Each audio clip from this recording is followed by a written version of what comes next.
first reaction video I've ever done. Asmongold's Diablo Immortal Pay-to-Win video. We will be reacting to it. Now, we know reaction content can get sort of a bad rap on YouTube. We are going to strive for high quality reaction content. It's going to be very similar to my talk shows. We're going to be interacting with the live chat in my audience about what he is saying, what he's outlining, and I'm going to be trying to be very thoughtful and charitable and sort of debate or interact with or agree with what he is saying. We're going to maybe do this on a regular basis if we feel we have content that is relevant to things we have covered. We have recently covered Diablo Immortal. I'm going to bring people over from the live stream with Redirect now. We have covered Diablo Immortal, and I covered Lost Ark, and I took issue with some of the people calling Lost Ark pay to win. I think pay to progress is a better term so that we can draw a clear distinction between games that are just egregiously pay to win and games that are pay to progress. I actually feel, I've already watched the video, and I'm going to try to make my case today with this reaction content. I'm going to try to make my case that Asmongold makes a wonderful case, an inadvertent but very wonderful case, for why we should have the two terms and use them when it's appropriate. Now, I am typically safe for work. Asmongold is not. I'm going to do my best if I can. I'll try to mute it. There's a couple of times where he swears. I'll do my best. I'm not against swearing, but my brand, my listeners, they treat me like a radio show throughout the day. They like the fact that they can throw me on in the background and I am safe for work. I'll do my absolute best for you, but just be fair warned, there is a couple of swear words in the content, okay? So I also didn't realize that this video, I had multiple requests for me to do this. We threw out the idea of doing reaction content. Said, hey, what do you guys think? What do you think if we did this every once in a while? But we did it in sort of a more, we want to make it like intellectual, discourse-driven, debate-driven, right? And this one was highly requested. I didn't realize until this morning when I watched it that he's reacting to another video. So this is obviously sort of meta and very like reactionception. That was totally unintended. Oh, it went to the vid and not his stream. I posted the wrong... Oh, I realized what I did. Whoops. Sent people to the wrong place. I had copied his video. Thanks for drawing attention to that. I was putting his video in the description and I copied and pasted the wrong video in the description. So people are going to have to come looping back here if they want to see my reaction. So redirect is usually pretty good. So it should have brought most people over. So I'm going to go full screen. I'm going to be down here in front of his chat.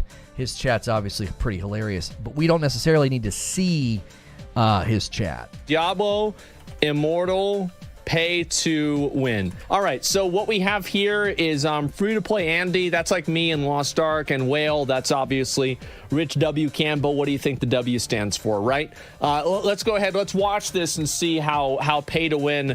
Yeah, I'm actually completely free-to-play in what was the game? Lost Ark. All right, here we go. So he is watching another guy's video, and the title of the video is "You Don't Understand Pay to Win, How Pay to Win Diablo Immortal Is," right? So this guy's making the case as to just how pay to win Diablo Immortal is. Go, let's watch it. All right, we need to have a talk. It seems like there's a serious lack of understanding about how pay to win works in Diablo Immortal. Okay. The last, I don't know, few weeks or so, we've been kind of talking about pay to win in Discord now and then, and this looks like a podcast. Like we just need a fourth person to react to my video and treat it like a podcast. Just go up in that corner. Basically every time that gets brought up, people only talk about offense and defense rating. And I'm gonna just go back so you guys can hear it. Lack of understanding about how pay to win works in Diablo Immortal. The last, I don't know, few weeks or so, we've been kind of talking about pay to win in Discord now and then, and basically every time that gets brought up, people only talk about offense and defense rating.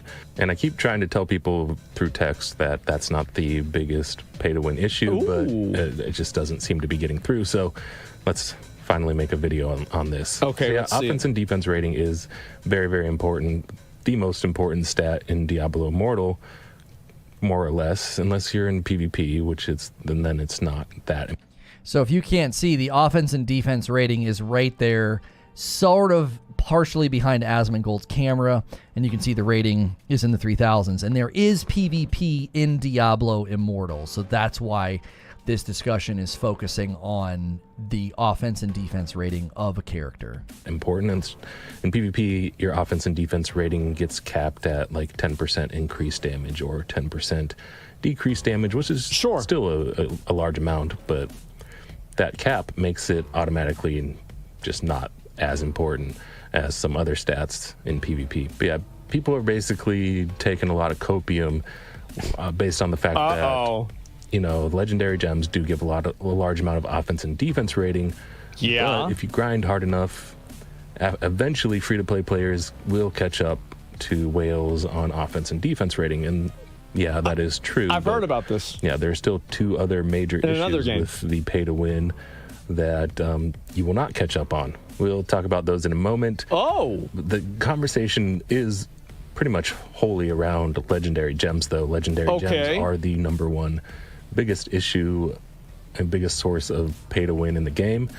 So those gems he's talking about, they're earnable in the game, but he'll crunch some numbers later about them, and it's just very, very clear that the best source of getting them is spending money. Yeah, we do realize that Reforge Reacts does roll off the tongue nicely. Legendary gems do three things. What's number one? Four things technically, but for I would say that a game being pay to win or whatever, a phone game being pay to win, free to play games, like it's not a reason. Like I would probably not play a game if it's like super pay to win. And I don't know, maybe I would, maybe I wouldn't. I don't really like drawing a line in the sand and saying like, oh, I'm not going to do this or I am going to do this. It just depends on what I feel like doing. But just like in general, I can see a lot of people being turned off by the game if they see that. Like Lost Ark. Well, Lost Ark isn't like, it's not super pay to win in like the other regions because you were able to get the resources faster and do the content more quickly. Okay, I want to talk about this really quickly. First, the fact that he says, you know, pay to win's not necessarily a reason not to play. I appreciate that he's saying that for a couple of reasons. Number one, I do think in this realm of free-to-play games, when the primary game is being sold as an MMORPG and not a PvP game, does the presence of pay to win mean that we shouldn't play it at all? We shouldn't give it any of our time?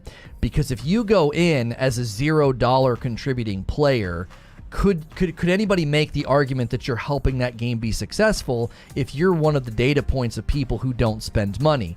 Now, somebody might say, well, of course you are. You're helping them see just how player patterns interact with the content so they can maximize spending. They're going to slow progress down. They're going to do what I call the art of the squeeze, right? They're going to squeeze the player just enough. You're going to be providing them with those data points.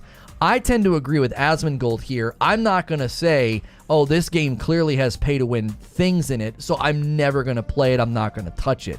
Now, I obviously would commit to not spending money and giving into the pay-to-win culture.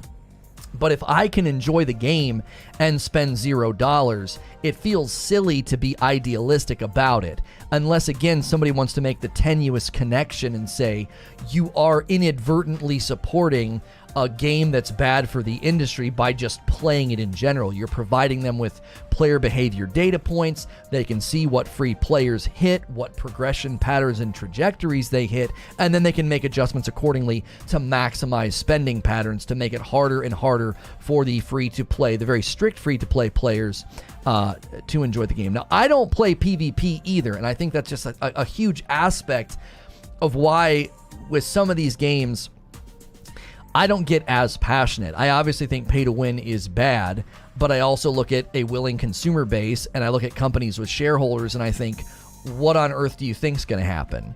Looking at the sports games as an example, they have a willing consumer base. They have people that are willing to spend insane amounts of money every month, every however often. And in addition to having a willing consumer base, they have shareholders that love to see those gains. They have a fiduciary duty to those shareholders. They have to continue to increase share value. And so to shut down some of these pay-to-win hubs is never going to happen. No matter how loud you complain, no matter how angry you get, this industry, these companies have a willing consumer base. And that's going to be your biggest challenge. Is calling it out's great, but I actually don't see us affecting this in a direct way, even if we abandon the games and don't support them, the biggest challenge in the pay-to-win debate is that there's a massive and willing consumer base funneling money into it, right? So even if I say Diablo Immortal has pay-to-win, I'm not going to support it, stream it, or showcase it.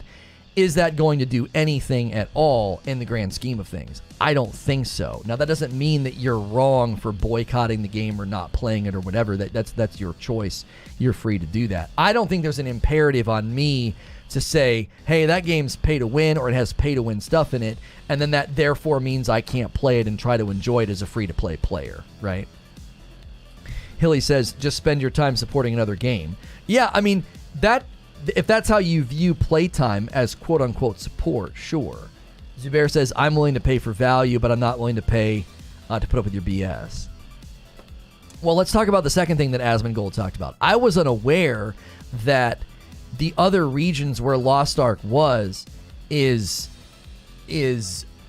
less pay to win. He said there's more ways to earn the currency. Now, I don't know if that's just because they haven't unleashed all the content, all the regions, all the areas, all the content loops in Lost Ark in America. Like, I don't know if we're just behind in the content delivery schedule or something, but that's the first I'm hearing about that. So I'd have to do more research to commentate exhaustively on what he's saying here. I've continued to say that when I researched it and looked at it, Lost Ark was pay to progress. They equalized PvP, and they did all these things to ensure like you couldn't arguably pay for advantages against other players in the PvP environment. And I think it's incredibly important. It's incredibly important to use pay to progress and pay to win when it's appropriate, and this video is going to prove why. Okay, so let's keep watching. Right, it's more pay to win here in the West because all of those resources aren't there. It's not? Are you for real? Well, no, that's actually true. Like, it is. Like, they have higher honing rates in Korea. They start in tier 3. They have more different resources that they can get honing stones from. This is actually this is an objectively true statement. Like, it's an objectively true statement. Like, I don't know what to say. So I don't think he's saying that if it's not true. Like, I don't think he's saying that if it's not true. But the question would be, once we get the full content offering in Lost Ark, does that retroactively change what he's saying? Well, not retroactively. Does it change it going forward? Does Lost Ark change fundamentally going forward if they get more honing sources and the content? So if once Lost Ark in the West becomes a one-to-one match for what they have in the Korean market, does that remove what he's talking about? I don't know, because Techno in chat is saying we're way behind in the American market for Lost Ark. Is that why what he's saying is currently true? I don't know enough to comment. I'm going to take him at his word and say, because it sounds like he's listing the things that I know people talked about, the honing sources and those materials that allowed you to hone your resource, your gear, which is a huge aspect of power in Lost Ark. To win's sake, we'll say 3 things. They raise your offense-defense rating, they raise your damage in life, and they allow you to awaken your items that can give you, like, reduced cooldown or increased damage and that sort of thing. So, offense and defense rating, yeah, if you grind hard enough, you probably can catch up to the whales on that. But the other two things... Is the video volume fine or not? 2 people have said that video volume is not fine. It is? Okay, all right. Time out anybody who's saying it's too low. Things that these legendary I hate volume, Andes. Give no amount of time out anybody for a whole day. Get you there. My favorite part about this is I know exactly why he's saying that, because his chat's just buzzing by. But he's like, dude, time anybody out saying that. Time anybody out. Part of the problem is the guy is like got a very soft-spoken. He's actually got a very good voice. The original video, I really like his voice. But watch what happens just 2 seconds from now. Watch. I have a few screenshots here I want to go over and have a look at with you guys. So we have Fishkeen here, a free-to-play player. Turn up slightly here just in case. All his stats that he had in the beta. 3,500 offense-defense rating, more or less. 3,500 damage and 51,000 486 life. Had pretty decent upgrades on his gear, as you can see here. All level 17 on the primary gear. 8, 9, 10 on the secondary. Now let's go ahead and take a look at the whale. Unfortunately, when you inspect people in the game, you cannot see their offense and defense rating, but that's kind of pretty much irrelevant to the conversation. Anyway, here we go. Let's see the whale. As you can see here, this whale has fewer upgrades for the most part. Yeah, sure. But 6,735 damage and 75,209 life. And that is... So he's got 20,000 more life and about double the damage? So if you can't see here, it's a little bit small. I'm going to try to use my mouse to show what's going on. So right here in this portion of this picture is a player's life and damage at 3,500 and 51,000. You come over here and the damage is almost double, because double would be 7,000. So it's at almost 7,000 damage at 6,700, and then the life is 75,000. So another 20,000 points of life. So again, we're looking at a whale. We're looking at a person who, as I refer to him as Johnny Credit Card. We're looking at Johnny Credit Card. He got out his credit card, he went crazy, and he turned himself into a monster. Well, that sounds way better. Holy the shit. Product of having, tons and tons of upgraded legendary gems. Mostly rank 5 legendary gems. Yeah. So this is something that no amount of grinding is really going to catch you up on unless the whale actually just quits playing the game.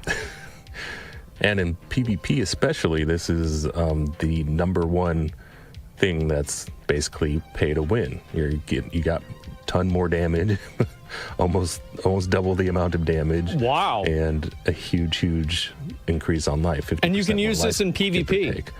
And yeah, no one's talking about this. Like everyone's forgotten completely that legendary gems also increase your damage and life. Okay. And this does not get decreased at all in PvP. Okay. Now we can go ahead and inspect the whale's gear, and we can see just how this is possible. So he has chips. Bro, I cannot wait to play. Oh my god. I think here he swears. I think here he drops an F-bomb. I'm trying to remember, when is it again? It's like June 2nd. He can't right? wait to. Yep. He can't wait to play because. So basically, Asmongold's approach here is he's going to play the game. Like he's actually going to dive in. And I'm gonna address some of the things he says as to why he's going to play the game. He really wants to. He really wants to cover it and play it because of his concerns about pay to win. If you guys are enjoying this coverage, we are going to periodically do reaction content. I didn't realize this was going to be a reaction-ception. I got requests to do this as our first one.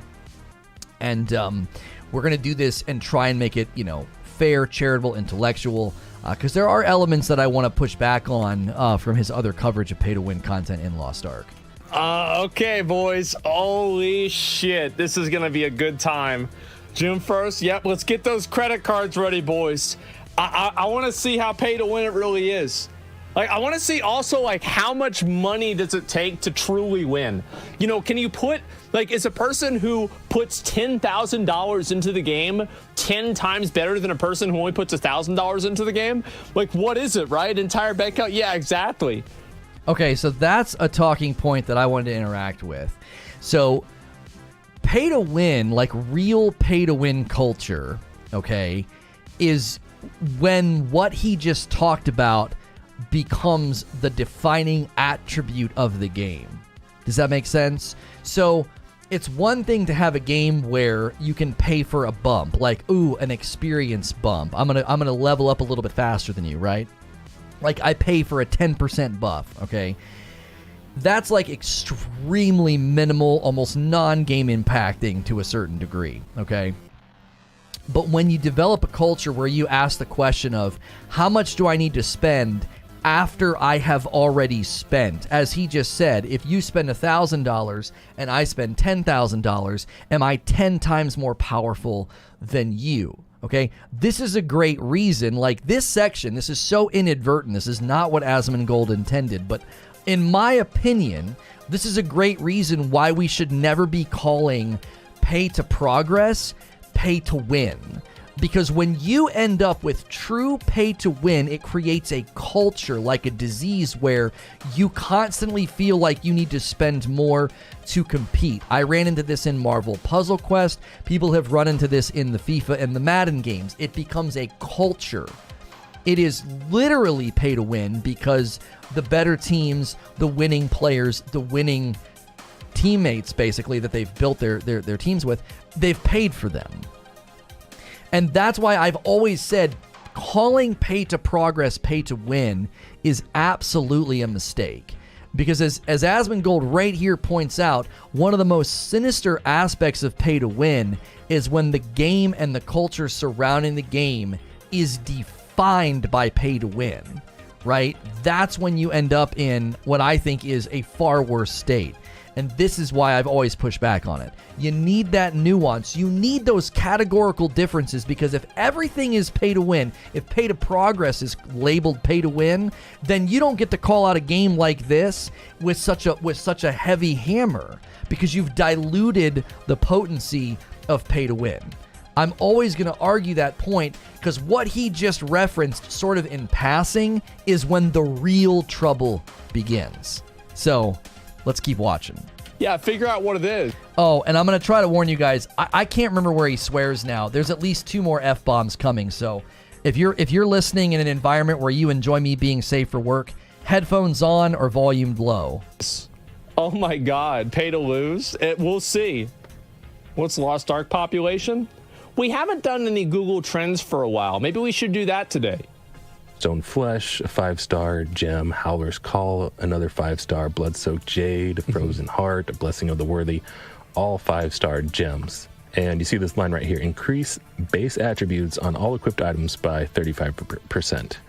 So that's huge. Base attributes are the damage and life on the items. So helmet has damage, chest has life, pants have life, main hand and offhand both have damage. Got it. And we're missing one of his pieces here, but it's not that important. So yeah, 35%, 35%, 35%, 40%, 35%. That's a lot. So this guy isn't even maxed, and he has this much more. It's not even his final form? Because, you know, legendary gems can go up to rank 10. That means you could have 6 slots with plus 50% stats on them, so plus 50% life and damage. So this guy could actually have a 300% more life and damage if he spends a little more money, you know? Yeah, for some reason, nobody's talking about this. They're like... So this guy's being lazy. He's not even spending enough money. 300%? That's nuts. Why people don't think life and damage are important for some reason. Of course they're important. Wow. They're huge. And that's the Spend number that one money, source of boys. pay to win for, you know, PvP at least. Let me quickly explain what he's talking about. So, because Asmongold flies over it pretty quickly, but the point here is that we're looking at a whale that hasn't even gone all the way down the road. Final form, right? He's literally at 35% for the slots, but the slots could all be 50%. So he hasn't even gone to the full cap. And what Wheezy's saying, if you can continually pay to keep staying ahead, I see it as just as bad as outright buying power, pay to win. That's what my point is that it gets far worse when you get into a context and a culture of I must pay to stay ahead, I must pay to compete. It's not like paying one time for like a 10% XP bonus or skipping like people do in Warframe. Pay to progress, pay to skip, pay not to play. It's like that's just your individual choice. You want to skip all that content, whatever. You want to pay money to literally play the game less. That's not the same as what we're looking at. We're literally looking at a character that can spend money, and this guy is already going to beat anybody in his hemisphere of level because he's got all these advantages, and he can go further than he is right now. This isn't even as Asmongold said, this guy's being lazy, joking. If it's something that you can pay to skip, I call that pay to fast. I just think pay to progress is a great you don't need to explain it. When I say pay to progress, you know what I'm talking about, right? Or pay to skip. You know what I'm saying. Pay to win, should be used in instances where you're literally beating another player. You're defeating them. You're winning because you paid money, right? A big problem is these systems usually aren't a one-time thing. It's usually you can keep paying to stay ahead instead of here is this one-time jump, if you know what I mean. Yeah, sure. What I'm trying to establish is a baseline, Wheezy. There is 0 advantages, and then like right above that, there's periodic like packs and things you can buy that give you like an XP bonus, okay? And then you go all the way up the spectrum to what we're looking at. We're looking at an environment where the player can literally buy power, seemingly can continue going up. Now, if this guy's saying that the max is 50%, the question would be, I love the pause here, like look at Asmon's face. If you can continue going up for forever, then that is like 1,000 times worse. If it eventually gets capped, my question would be, how much money does it take to get there? How insanely expensive is it to get there would be the question. Guys, yeah, make sure you're on live chat so you can see what everybody's saying, and smash that like button. Give us our first 100 likes. I've never done reaction content before. I'm trying to make this true to my content. Debate, discussion, dialogue-oriented, rather than just passively watching Asmongold move his eyebrows, because he's got great eyebrows. Of course, in PvE, if his offense-defense rating isn't high enough, his life and damage might not be doing as much. That but would still, make sense. Like, this is huge, and this isn't even his final form. He's not at rank 10 in all slots. He said what I said. Like this, you think this is high? Just wait till you see a whale with all rank 10s. So, yeah. For some reason, nobody's talking about this. But this shit is gonna be number one source of pay to win. Oh my god! Offense defense rating. You said what you said. Yeah. You know, take your copium and tell yourself that you can get more higher offense defense rating, or catch up on offense and defensive rating. But yeah, that's not going to matter because you're not going to have all these increased base attributes unless you have 5-star. So the whales are just it's games are going to hell. Listen, that's what's going to happen. This is life, you know. This is the way it's going to go. That's what Lost Ark Sandies say too. Yeah, exactly. Based attributes, exactly. Yes, they are. I can only imagine malding chats on Twitch, bro. Whenever this game comes out, like we have to have like maybe we should have a. Because I feel like people should have to know this. It's from Chinese screenshot. You think it's going to be different in the US?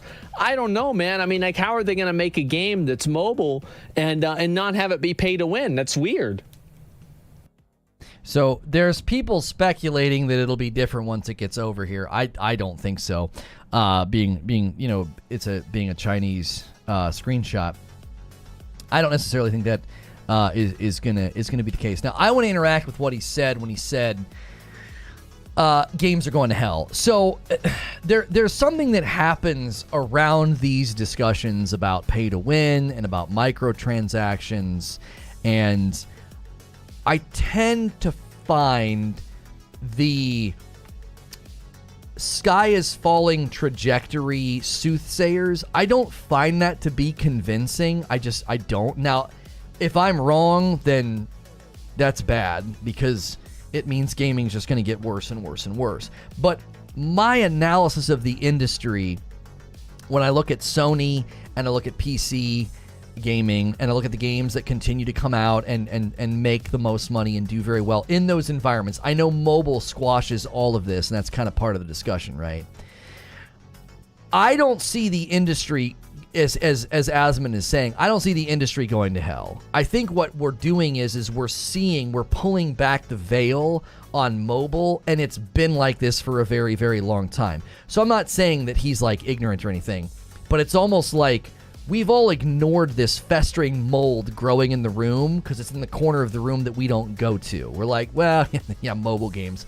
Who cares about them? You know, who knows what the frick's going on over there? And now all of a sudden we're going over to that corner of the room and we're pulling back the veil and taking a peek and we're like, oh golly, like, this is terrible. Why? Well, because Diablo as a franchise is launching a game on mobile And PC fans are obviously very interested because there's the PC beta, which they essentially... The community feedback is the reason there's a Diablo Immortal PC beta, because everybody that played the Diablo Immortal betas up to this point were like, can you please launch this dadgum game on PC? Please. We would love to play it. So I don't think pulling back the veil on mobile necessarily means, oh my gosh, sky is falling, games are going to hell. The bridge here is when big franchises that can set industry standards more permanently, like Diablo, when they start getting into mobile, that's when you'll start to see what we're seeing here. Now, the question would be, why does it work in mobile games, and does the efficacy of pay to win on mobile games translate into the console realm and the PC realm? Because the growth of PC games and the PC as a gaming platform is hitting such great thresholds that both Sony and Capcom and other companies are taking notice and saying, we need to be in those markets. So my question would be, is this level of pay to win, is this level of microtransactions, is it going to translate into console games or PC games, or is it going to come over here and get absolutely blasted and not succeed? I don't play mobile games, and I haven't ever given them any money, says Gilly. What more can I really do to combat these changes? Because mobile games are trash. That's what I'm saying, Gilly. It's like we're pulling the veil back on something that we've been able to comfortably ignore for a really long time.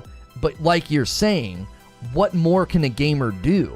It's like, I'm not downloading mobile games on my device either. I'm not funneling money into pay-to-win scummy mobile games. I'm not doing that either. And yet, look how well they're doing. Look at how much they're flourishing. Look at how much they're growing. So the question would be, what is there to do other than do what Asmongold's going to do? He has a massive platform. He's going to play the game when it comes out. He's going to blast him for this. He's going to show all the flaws. He starts getting facetious here about he needs to get a bunch of money so he can spend a bunch of money in this game to show how it all works. Wheezy says, I think it will one day. Remember last year, Lono, I said Genshin Impact succeeding in the West was one of the worst things to ever happen in video games industry? I remember you saying that, yes. You said a gacha game coming over and being successful in the Western market was extremely scary for video games. Because if the Western market is like the last foothold of saying no to these types of things and saying like these sorts of practices will not be tolerated, Genshin is a sign of the wall being torn down and it getting inside, right? The outer defenses have fallen and they're inside the city walls now. It's like, well, this is here now. This is a really good question. How do gamers put a stop to something? As I said just moments ago, you have willing consumers. You have willing consumers and you have shareholders and really big publishers saying, look, there's money to be made here. These people are spending these people are spending lots of money, so why would we not accept it? I don't know if we can do anything to stop this, right? Let's keep watching. I don't know if I'm going to be able to catch the next swear. I got one of the F-bombs. Again, I know I'm safe for work. I don't have any qualms with Asmongold swearing. I don't. But I'm not going to be able to catch the next one, I don't think. Gems in every slot and have them leveled up pretty well. Why would you have a mobile game that's not pay to win? Like, what's the point of that? You have like $50,000 or more lying around if you want to reach that level. Wait, how much? Now, the third thing, and this is a little bit of a... And you better hope you have like $50,000 or more dollars. Okay, guys, so we're gonna have to do a sponsored stream pretty soon. We're gonna have to really. I'll get a Raid Shadow Legends referral code, and we gotta get this money together. We gotta do this before next month, okay? Like, we gotta get this stuff done real quick. Like this, we're gonna have to pull together. Everybody's gonna have to come together here, guys. We're gonna really have to work together to make this happen. All right, boys? Yeah, let's go. We need I need a small loan of $50,000 to play a fucking phone game. So Gilly says, I think most garbage pay-to-win games that get ported over are going to flop because the gameplay itself is trash. But when a game like Genshin with good gameplay is going to be a success, it causes people to deal with the pay-to-win trash when the game is fun to play. Right, that's why Diablo is a cause for concern. We are not talking about some little offshoot title here. We are talking about one of the longest standing game franchises out there. Right? One of the longest standing franchises. Like, Diablo has been out. When did the original Diablo release? Diablo 1 release, 1996. So we're talking about a dynasty at this point. This is one of the longer standing games. This would be like a Doom or a Quake or something like that coming out with pay to win in it. Well, and not only that, Doom and Quake aren't the greatest examples because like Diablo has been very popular within its lifespan. Diablo 3 with its seasonal content. What season are they in now? 20 something? So that's why this is such an important discussion, because we're not talking about just some random game. We are talking about Blizzard, Activision, and one of the longest standing leaders. It's a franchise leader. Like it's Diablo is out there in front of many other titles with commercial success and popularity. Yeah, they're in their 27th season. Thank you, Hilly. So that's why this is such an important discussion. That's why I wanted to talk about this, because it's like I don't think I'm going to disagree with much of what Asmon is saying. I am using this video as a catalyst to re-emphasize my point that we should be using pay to progress and pay to win when it's categorically applicable, because I think it makes us clearer in our criticism. This is undeniably pay to win. The question then becomes, what do we do as gamers? Because Wheezy's saying it's too late. Lying around if you want to reach that level. Oh my God. The third thing, and this is a little bit of a sneak peek at my Necromancer guide on maxroll.gg, is Awakening. So when you awaken an item, you can get cooldown decreases or damage increases, lots of different nice bonuses, but they require a rank 10 gem. Luckily not a 5-star gem, it can be at 1-star gems, but a rank 10 gem to awaken. And even getting a rank 10 1-star gem took nearly every single legendary gem I had to put into one gem to get it to rank 10 by the end of beta. So 3 months worth of legendary gems to get one rank 10 1-star gem. Okay? So even as a free-to-play player, I almost forgot. You can't even do this as a free-to-play player. You can't. Because first you do require a rank gem, and then you require another item that costs 1,000 orbs to awaken the item with the gem in it. Anyway, yeah, you get some pretty nice bonuses from this. So as you can see here, seems like you do. So that's a serious indictment in my mind of this isn't even possible for a free-to-play player. Like, that to me, that's a greater indictment than just like, oh, people can pay to skip all this stuff and get faster, get stronger, get better, and they're bypassing you and then beating you in PvP.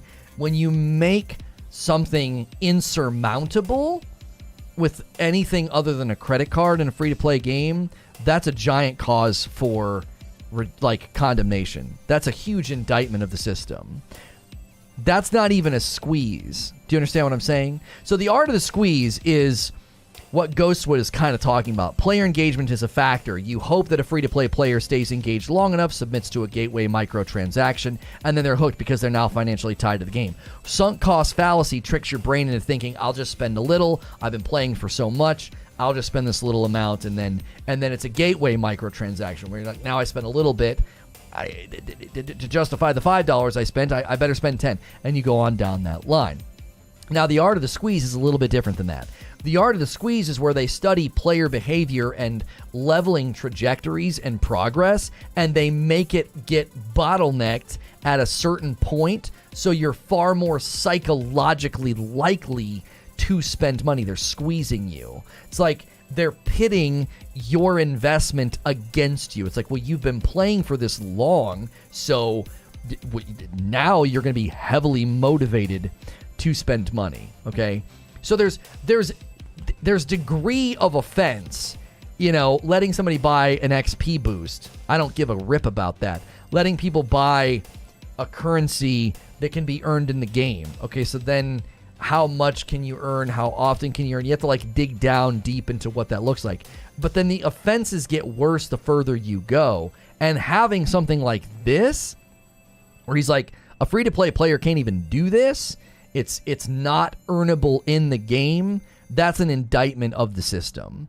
That's inherently flawed. So, and here's why it's inherently flawed. You've not designed a video game, you have designed an experiment. It's no longer a video game at that point. You're saying this game is designed around the assumption of money coming into it.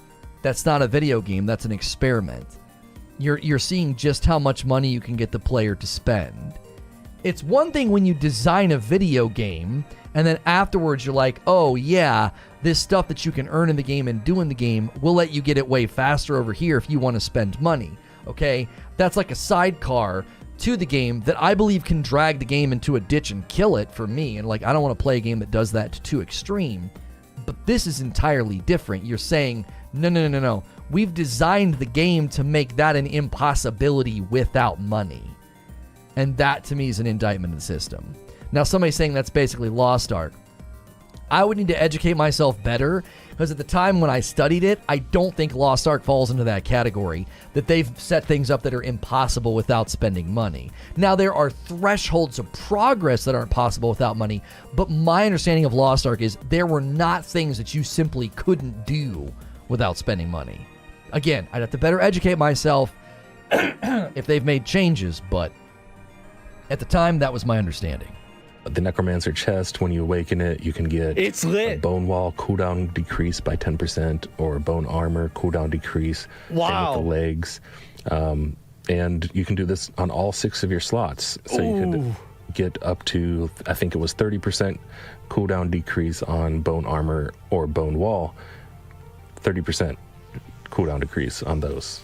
And if you saw any bone pillars in PvP, you can imagine how crazy it would be to have 30% cooldown on your bone wall. Zubair says, what I'm hearing is that the problem isn't just pay to win. In isolation, the market would deal with that. It's that Diablo is becoming pay to win. So players are losing a loved franchise to pay to win. Yes, and here's the thing, Zubair. It's more far-reaching than even that. If a Diablo game successfully implements pay to win and is commercially successful to the degree that their games typically are, that sets a precedent. That's industry influencing. That's almost like industry disruption. Because right now, everybody's like, we can't do it. It's almost like the NFT thing. It's like nobody has pulled off the NFT implementation thing, so everybody's staying gun shy. All it takes is somebody to at Fortnite's level. If Fortnite pulls off NFTs, then everybody else will follow suit. If Diablo can pull off pay to win, then everybody will follow suit. People will start saying, hey, do a mobile version of your game, man. Those mobile Johnny credit cards, they will swipe that card faster than Doc Holliday pulls a pistol. They'll just do it. It'll influence the industry. This won't land, says Valiant. People will boycott it, or people will play and get pooped on and just give up. I don't know, Valiant. I don't know. It worked in sports games. I want you to think about the mentality. I want you to think about the mentality of people right now that pay for cheats, brother. They pay to cheat in a game. Why would people not be like, you know what? At least my money's going to the developer and I won't get banned for doing this. There are entire industries sustained by cheaters that pay to cheat. They'll do it initially, but sustained, I doubt it. I think it's the sunk cost fallacy trap. I think it gets people and it keeps them. Genshin Impact has proven that isn't true. Yeah, Genshin pulled it off. That's why Wheezy was so worried when it happened. I see these things in evolutionary terms. If Diablo goes pay to win crappy, something else will evolve to take the space of Diablo. Those players with money to spend will get a game. I don't know. I don't know if it creates a power vacancy, Zubair. I think it creates a standard and a precedent to be followed. It's not like there's suddenly a vacancy in the market for Diablo, because Diablo 4 could come out and have 0 pay to win in it. I mean, Diablo 4 is still on the horizon. Genshin isn't pay to win, though. But Genshin's a gacha game, which essentially has the tenets of pay to win. You pit the player's progress against them and incentivize them spending money to continue playing and progressing.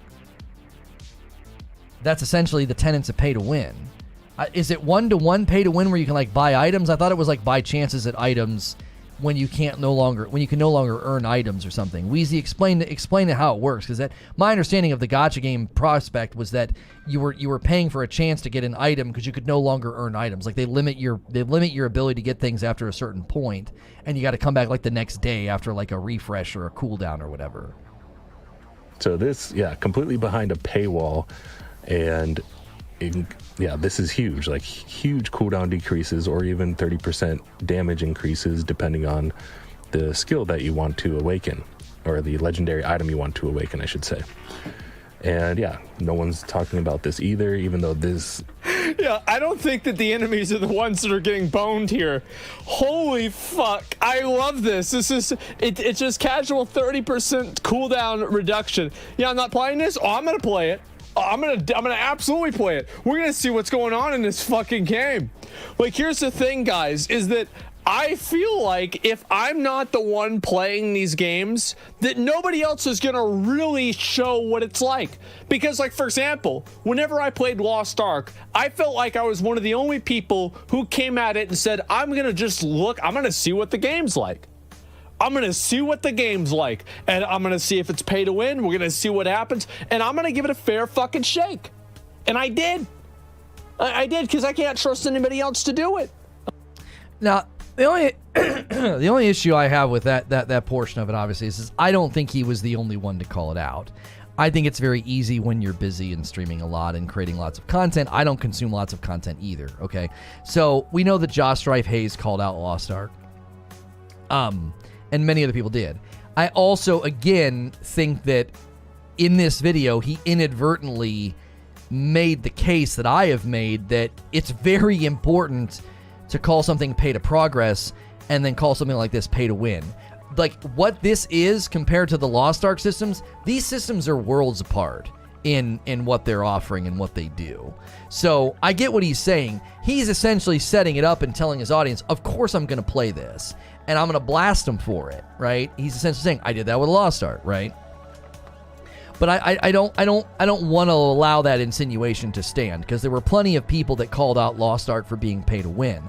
I happen to be one of the few people that said, hey, hang on a minute, we need to be more careful with our use of pay to win, okay? Lost Ark is pay to progress. They actually have protections in place to keep it from being an advantage in PvP. This is entirely different, because Kaganeko's, asking, I thought beating the NPC versus beating a player was a tenet of pay to win. What are you winning? In this game, there is PvP, and you can take all this gear, all these advantages into PvP and just whoop on players. Distorted said, Distorted busted his message up. Hang on a second. Where's the first message from Distorted? I can't see it. It looked like he did the two thing. People forget 20% of the players provide 80% of the game's revenue for gaming, and those 20% are the ones that matter. And as they are whales, they have money to keep going, and they won't stop spending, so there's nothing non-players can do. Zubair says, I disagree. Somebody wants to capture the dollars of that low-spending 80%. That's still a lot of money. It's easier to call a crap pay to win. Yeah, but just because it's easier to call it pay to win doesn't mean it's effective communication. It doesn't mean it's effective criticism. You need to have a distinct difference, because when this comes out, here's the thing. Let me give you a perfect example of why calling Lost Ark pay to win and this pay to win is ineffective communication. There are tons of people playing Lost Ark right now that don't give a rip about the microtransactions. They're having a perfectly fine time. They're having fun. They're not giving in to the paying to progress. They're not giving into those microtransactions. Like, look at the player-based numbers. There are tons of people playing Lost Ark right now that looked at those microtransactions and they're like, that doesn't bother me at all. And if they hear you say, but Lost Ark's pay to win, Lost Ark's pay to win, they're like, yeah, but not really. And then they're going to hear people call Diablo pay to win. They're going to be like, well, wait, is it the same pay to win as Lost Ark? Because if it is, then I don't care. You're muddying the waters. Because if that person played Lost Ark and we said pay to progress, pay to progress, pay to progress, and they were like, I don't really care about pay to progress. And then Diablo Immortal came out and I'm like, no, this is pay to win. Then they would be like, oh, I need to take this warning more seriously. You neuter your ability to communicate something that deserves strength and potency of like, this is a 4-scale alarm. We don't want this in our games. But when you call Warframe pay to win and Lost Ark pay to win, if anytime you're swiping the credit card for progress, if anytime you're swiping the credit card for something that's non-cosmetic, if that's pay to win, we've gotten so broad in our terminology, we've become ineffective as communicators. I made this analogy the other day. It's like the Me Too movement. It's like everything is a crime. Everything is worthy of destruction. It's like whether you're in jail or you're a guy that's bad at flirting, you're all equal. You become ineffective in your communication about serious matters. And if you're wanting to be effective in your communication about serious matters in games, you can't. I don't think we should be throwing pay to win around so liberally. So I think Asmon and the guy that made this video is spot on. I'm going to let Asmon promote him because we're using Asmongold's video. So we've got him linked below. I should probably update it with this guy's video, which is essentially what people don't understand, how pay to win, how bad Diablo Immortal is pay to win. I've got to do it. The worst part of the pay to win in the game, because you play it on PC. Yeah, I'll play it on PC. Cannot do this as a free to play, at least in the beta. Yeah. Again, language warning. I am typically safe for work. I'm not going to catch him with the swears he's throwing in. I don't have an issue with people swearing, but a lot of you guys treat me like radio and throw me on in the background of your day. So hopefully they change that. They make this. They take the paywall down, make it. It's called Diablo Immortal because you have to be immortal for it to take this long to grind all the items. Yeah. Yeah, it's about right. Able to be earned as a free-to-play player, but oh no. Still, yeah, this is really huge too. Like, cooldown decreases up to 30%. Hell yeah. That's crazy. Like, who wouldn't want that? So yeah, guys, put your copium away. We need to keep complaining about the pay to win in the game. A lot of people are just taking their copium. Oh, stop it. What do you think they're going to do? Like, they're going to see your video has like 5 likes and they're going to say, "Oh, wait a second, guys. Stop the money printing machine. Stop it. There's a negative YouTube video out there. Stop, everybody, stop making money. Stop, shut it down. Shut down the money machine. Shut it down. Get it out of here. Stop the count." Like, well, my Reddit post is gonna change the game. It's not gonna do anything, man. Like, he's not gonna do shit. He's not gonna do a motherfucking thing. And like, that's a fact. Like, you've got to. It's good to call it out, stand up what you believe in. I disagree. I think we should play into this as much as possible. Let's accelerate this shit to the point to where it's just. Let's accelerate it to where you have to pay money to have it save your login. You know, and like you have to, it's like a $5 fee for you to have to like log in automatically. And like if you don't have that $5 fee, you have to solve a CAPTCHA and like type in your password every time because it doesn't save your details. You know, like it's a CAPTCHA gotcha, right? Like, I mean, let's go all the way. Because the faster that happens, the faster the dipshits that run the government can see how bad it is. Now that right there, he's obviously being incredibly facetious to make a point. And people in chat made a similar point a little bit ago. I think Wheezy even said is that if it gets bad enough, we would have to hope that the government steps in, which has its own host of potential problems, right? Is if you start having the government come in and regulate and add all these restrictions and rules, then that could be its own its own villainous presence in gaming. But that's essentially what he's saying is, you know, in a facetious way, let's make this so bad that the people in the government are like, we have to step in. There's unethical business practice, you know, happening, you know, at large, like it's widespread in gaming, as the government has stepped in certain circumstances, both in America as well as other places, with respect to gambling in video games. Now, keep in mind, Diablo Immortal is blocked in some countries already, so that's where you'd have to take it to that degree. You'd say, absolutely not. Your game is not welcome here. We don't accept these types of businesses here.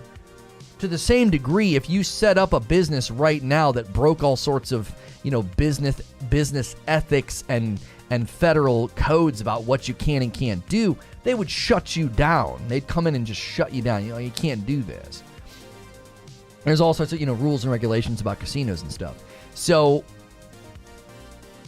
that he's kidding around, but it's almost like that's the point that it's going to have to get to, is that the government's going to suddenly wake up and rear its head. Like that's what's happening to cryptos and NFTs. Like the government's suddenly, you know, taking notice of it, and they're going to start regulating it, and then that's going to be one of the major tenets of NFTs and crypto, losing their, we're unregulated, right? You know, decentralized and unregulated. Well, you're going to lose the unregulated thing very quickly. You know, give it 2 years before some sort of a bill gets passed, minimum.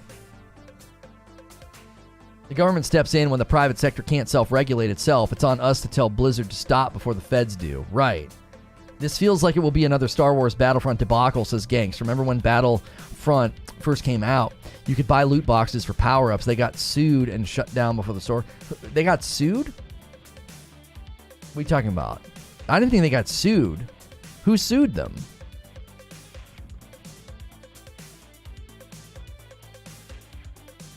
Of course, they'll try to jump into it until it becomes too saturated.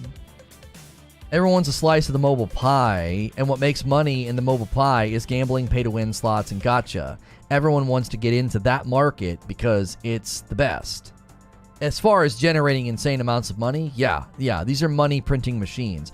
That's why Asmongold's being honest. It's like this guy's like, we got to get our word out. We got to get the, you know, make Reddit posts, make videos, and Asmon's like, they're not going to do anything. This is what I've always said about the sports games. I've said almost the exact same thing about sports games. I'm like, guys, you can scream until the cows come home.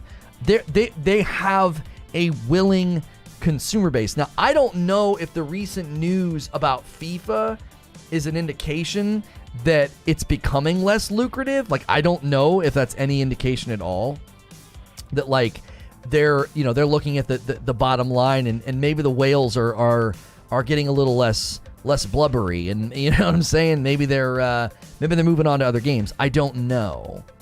But I will say that when you have a willing consumer base, you cannot expect these companies to stop doing what they're doing.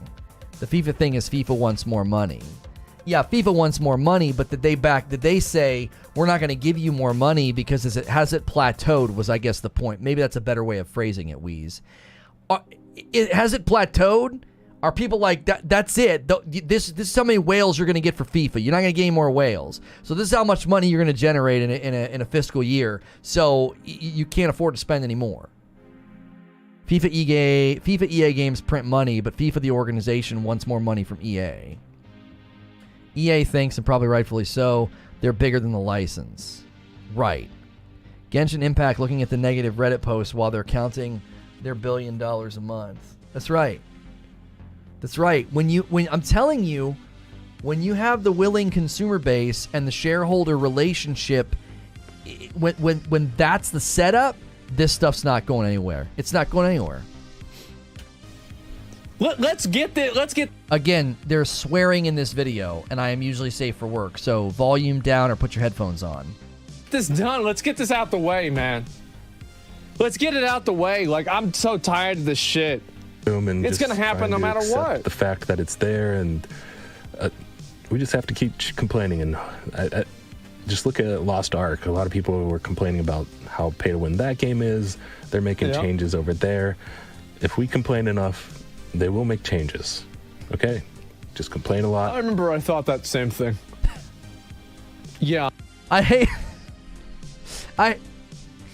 how cynical he is, you know? It's like when an old man has like a cynical outlook, you know, to a young man, you know? It's like, I thought that one's too, young man, you know? And then I learned some things. And then I went out and lived in the real world.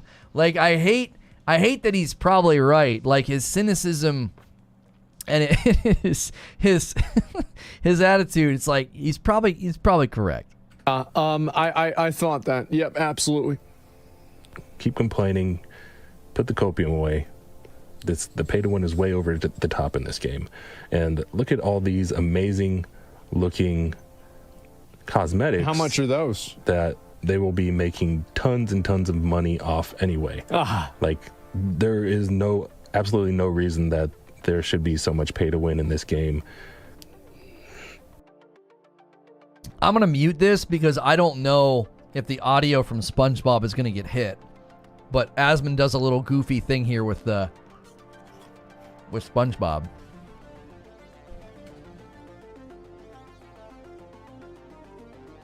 All right, here's the deal. I want to know.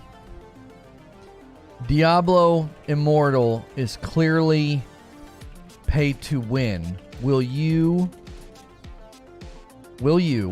still play it? That's the question of the day. That's the question of the day for you guys.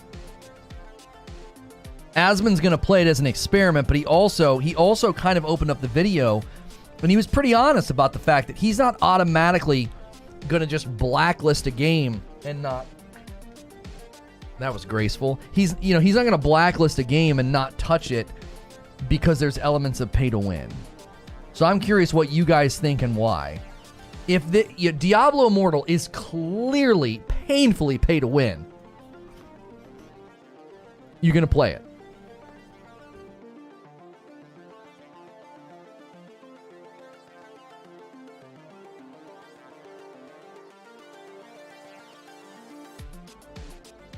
I'm not playing that, says Wheezy. Gilly says, F no, won't touch it with a 100-foot pole. And will steer my dad, who played Diablo since 1 and 2, not to play it either. Nope, I'm going to wait for 4.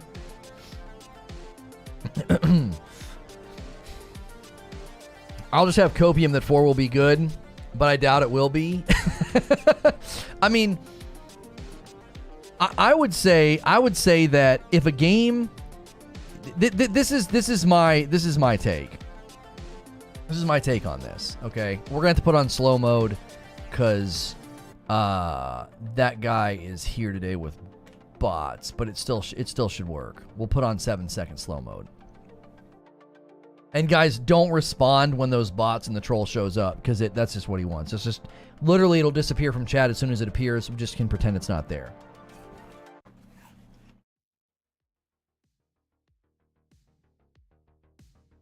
If I can play a game and never touch the PvP, and I can have a good time and make characters and enjoy myself, then I've said this before. Like, I'm a man of simple taste. Like, if the game scratches the content loop itch, then I'm totally fine. There was not a single second when I played Lost Ark that I was like, oh man, there's a micro store over there. I can pay to progress, I can pay to skip, I can pay to whatever. It never once affected my experience. At least I didn't get into the sections where it might have, though, where, currency's limited and you feel this sense of like, oh, now I need to spend money. Because that certainly could be a greater, hindrance and influence in the later stages of the game. Problem for me is I like PvP, says Wheezy, so these games are essentially non-starters for me. Yeah, if you like PvP, I don't see how you could play Diablo Immortal.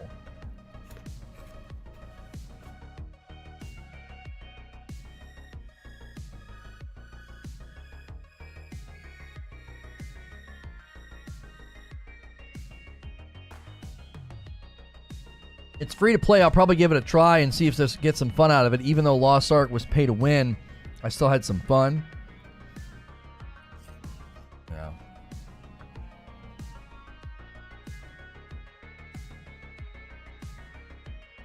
Slow mode means just after you type a message, you have to wait 7 seconds to type another one. It's not that long, but it's long enough to slow down these bots that come in and spam. Zubair says, let's be clear. You sound like you're saying that all the big players will produce nothing but pay to win crap because that's where the money is. That's different than all the players. I'm 100% going to play it, but I play mobile games, including many Asian ones, and that have pay-to-win aspects, and I can still enjoy them, says Kaganeko. The truth is that real players lost this fight at the moment when the games began to be made by corporations instead of enthusiasts. Corporations don't let us through anymore. I mean, if you look at the history of video games, I don't know where you get this idea that video games were once pure and made by enthusiasts. Like, look at the history of Nintendo and how competitive they were.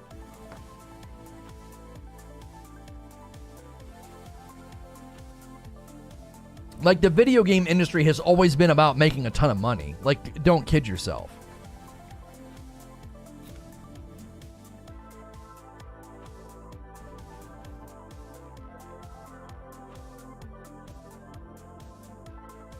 Weezy says you should care. There's no guarantee that the big players want to keep giving you God of War Ragnarok.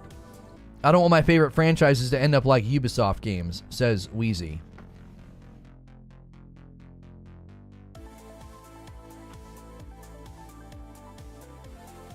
Zubair says, here's my major pushback. I hear that the industry is going to crap, but I have more good games to play than I have had time.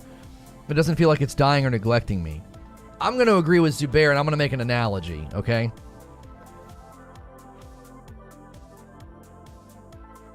I'm going to make an analogy. So there was a time where people argued, probably correctly, that the caliber of television was going into the toilet because low budget could yield massive gains with reality TV show. Right? So reality TV shows started to sort of dominate the networks. And they made tons of money on them because they don't have to pay for people to write, direct. It's literally just put cameras in rooms and edit, you know, really weird, exaggerated, dramatized scenes or whatever. Okay? So people started saying like the TV industry is going to hell, okay? Similarly. The irony is that did not happen. The alternative happened. The quality of television has gotten significantly better. If you watch these shows like Stranger Things or Obi-Wan or any of these shows, we're sort of living in the golden age of television. Some of the greatest television shows still landed prior to them being paid for by, like, you know, these companies that are invested in original content. So I don't think video games are going that direction at all. I think similarly to reality TV show, there will always be a presence of these absolute massive cash cows that are mobile and generate a stupid obscene amount of money, and they're pay to win, and they're obnoxious, and they're gotcha, and they're gambling laden, okay? And then the government's going to get involved at some degree. But I still think there's going to be a pretty good amount of the gaming companies out there that continue to push new technology. Like, think about all the things we've talked about with respect to, like, the engine discoveries, the technological discoveries, the processing power of these consoles. And I've been argued with, you know, pretty lengthily about the fact that, like, I think we're pretty close to the ceiling of performance on the PS5 and the Xbox Series X already. I've been told that that's not the case, that the games coming out, late generation of the PS5 and the Xbox Series X are going to blow my mind, right? If all those trajectories and all that industry analysis, you know, reigns true, then I don't think mobile games and pay to win is going to cannibalize and take over the gaming market. I just don't think so. I think it'll always have a foothold in the presence the way the reality TV show always will have a foothold in the presence. But people are still going to long for high quality television shows and high quality games. Cable TV has died. Netflix and Disney Plus aren't TV, it's streaming. I wouldn't call them the same thing. I would say reality TV killed cable. I don't know if reality TV killed cable, but I certainly think it played a part. I also think live sports always getting sliced up and only being on certain packages didn't help. I also think the cable companies being non-competitive and continuing to raise their prices and their rates, that didn't help. You're paying all this money for, and you watch a teeny percentage of the packages that you get. They never let you do a la carte, right? I don't agree with that. I don't think reality TV killed cable. I think there were many other factors that killed cable. There was a generational shift in behavior with technology and sites like YouTube and others that changed how the demographics were engaging with that type of stuff. And killing cable didn't mean we suddenly lost TV shows. We didn't lose TV shows. We have some of the greatest TV shows you can watch right now in the history of television. The latest Stranger Things season, Star Trek Strange New Worlds, Obi-Wan. Any of the Disney originals, any of those Marvel shows are great. Regardless if you think they're meaningful in the Marvel Cinematic Universe. Some people think they're pointless or whatever, but they're well produced, well written, well acted. They're high quality content, right? And so I don't think gaming is going to go that route. That's exactly my point. The market will evolve to give us the content we demand. Who cares what we call it, right? Whether it's cable or Netflix, I still think content evolved to a higher degree of quality.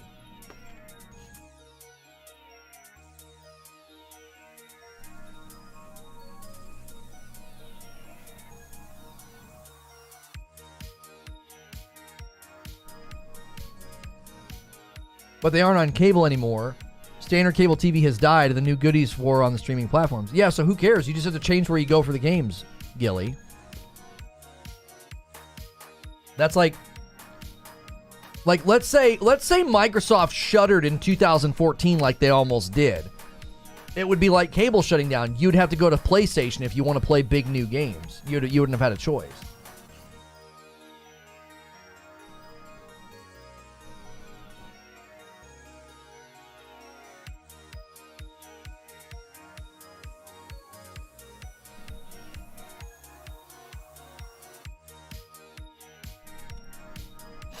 Do I care about the games or about the publishers? Yeah, I mean, by and large, I think you should probably care about both. You got to care about both. If you don't care about the publishers and you only care about the games, then some of these games with their size and their scope, they're not possible without a publisher. They just aren't possible. It'd be like looking at the caliber of a Marvel movie and being like, yeah, just make that indie. Get the money to get that cast and the special effects and the crew size just to film some of those scenes. Yeah, do all that independent. You know what I mean? Like, in some respects, man, these publishers are necessary because these projects and these studios are freaking massive. Like, where's the money going to come from? You got a studio with more. If you have a studio with more than 500 employees, I don't know how on earth you fund a project without a giant publisher and a fat pocketbook. I don't care about the publishers because there will always be another that rises up to take its place. The money will create a solution to the problem. Eugene says the devs have the talent, the publishers have the cash, and not so much as important anymore, but the publishers have the apparatus necessary to print discs and ship them. Yeah. That's not as necessary as it once was, for sure. As a consumer, it doesn't matter, but talking about TV, it's an entirely new market. TV channels are a shell of what they used to be, and now they're almost entirely reality TV. Look at TLC or Discovery. Right, but Gilly, you're talking... That's analogous to a publisher going the way of the dodo and just making nothing but crappy mobile games, right? That would be like a developer doing that. So when a network that you used to love goes that way, that doesn't mean that there aren't great shows out there. You just have to go somewhere else to watch them. The analogy holds. If you want to watch really high-quality TV shows right now, you can do it. You just have to go where they are. So if platforms or developers or publishers start doing what some of those networks did, and instead of just going reality TV, they're like, oh, we're just going to really, really double down into mobile. Okay, well then you're not going to be able to go to them for games anymore. You're going to go to your favorite developer and be like, I can't come to you for a good game. You've just gone this horrible this route of degradation and devolution into just gotcha gambling pay to win mobile games. There's plenty of developers that are going this way, whether it's Square Enix. Well, I don't know about Square Enix because they've got some property that's very lucrative, but I don't know. Some of these companies that are looking to get bought, some of these companies that are looking at doing NFTs, some of these companies that are clearly going to try to dive into the mobile market. I don't know what else to say other than that stinks and it's a bummer, but it doesn't mean that the industry is going to hell.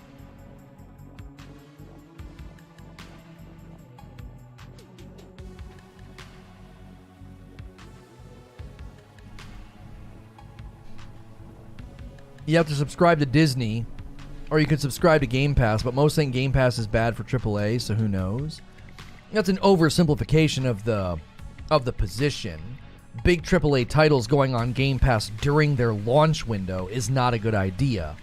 Game Pass can be massively helpful to a AAA title. If you throw your game on Game Pass a couple of weeks before you do DLC, or a month before you do DLC, it can be amazing. Bloodborne Remastered is coming to PS5 August 2022 and PC quarter 2 of 2023. It comes with a wide range of... Yeah, that's an alt account. That's not Nibelian. That's fake. Yeah, that's a fake account. Yeah, Lyric replied to the tweet, probably helping that guy get a big boost. Yeah, that's a fake. That guy's only got 792 followers. It's a fake out.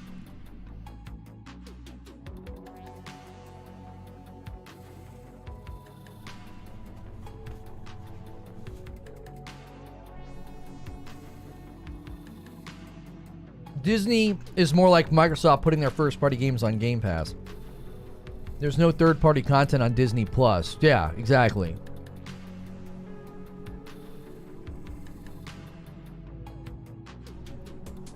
That Bloodborne rumor, it just gets legs every time. People are so hungry for it.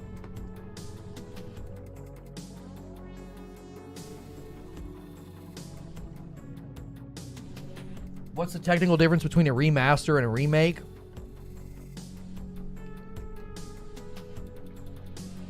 So a remaster would be like going into your bedroom and putting up wallpaper, changing the ceiling fan, and changing the floor tiles to wood. You're just sort of remastering the room. A remake would be blowing out the windows, the walls, the ceiling, and remaking the room from scratch. So rebuilding a game from scratch is a remake. Remastering is like when you go through and just make it prettier. You put better textures in the game and better resolution and frame rate.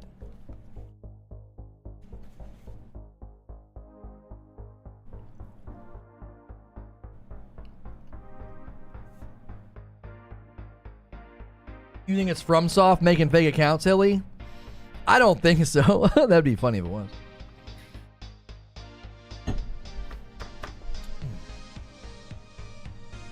All mobile games are bad. More money to be made in mobile games, so why would a publisher risk 7 years on making a game like Cyberpunk that makes less than a mobile game makes with no time to make?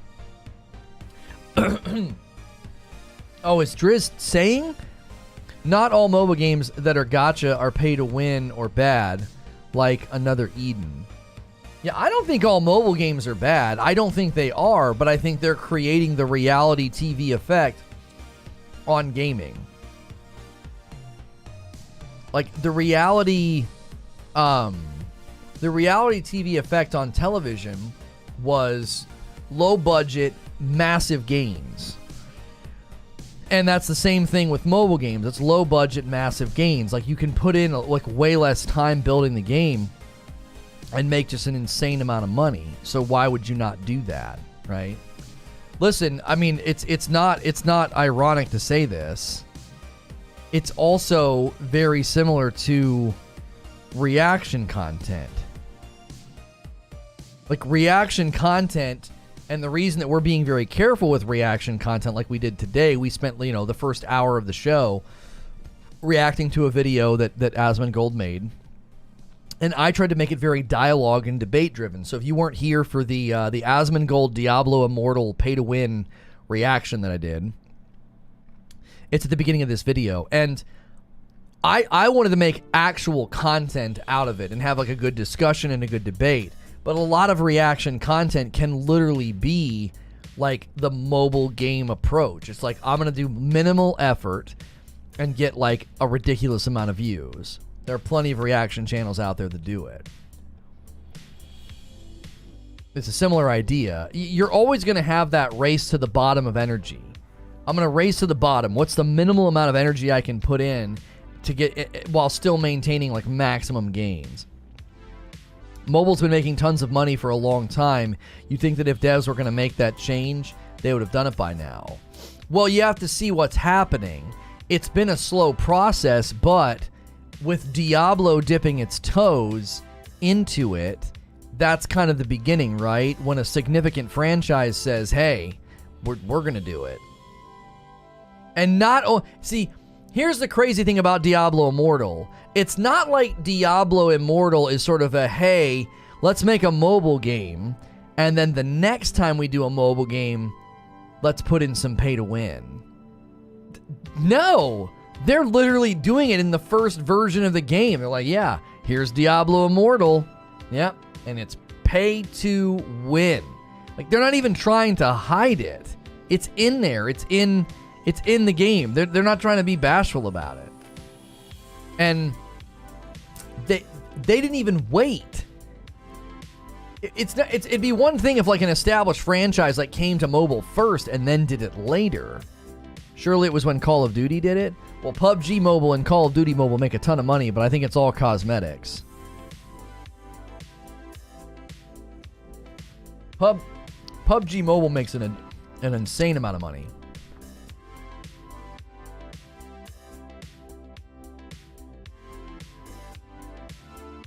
I don't mind Blizzard pumping out trash like Diablo Immortal if I can still get a clean Diablo 4. Yeah, maybe. You might not be able to have that position for very long. If the sky is falling, cynics are correct, then you might not be able to have both existing for very long. I think they can, and I think they will.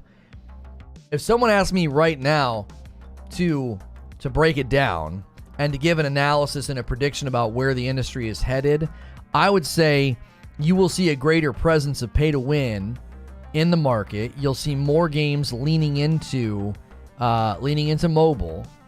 However, you will still see big budget titles and franchise flagship titles launching. I don't think that's going away. I don't think you can rally people around games like this.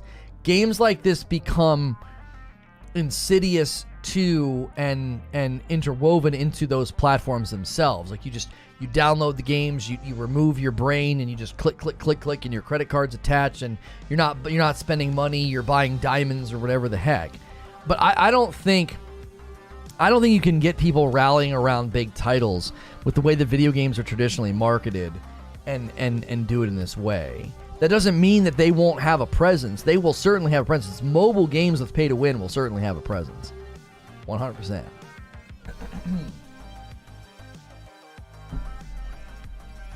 Really sad to see these big franchises going mobile and being successful.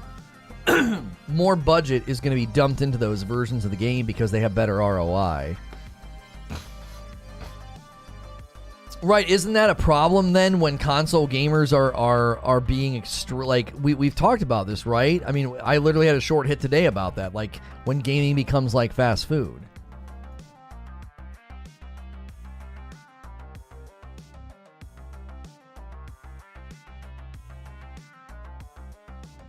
How are gamers not partially to blame? We have pushed back on the notion for years that games should not be more expensive. They should not be able to charge more money for them.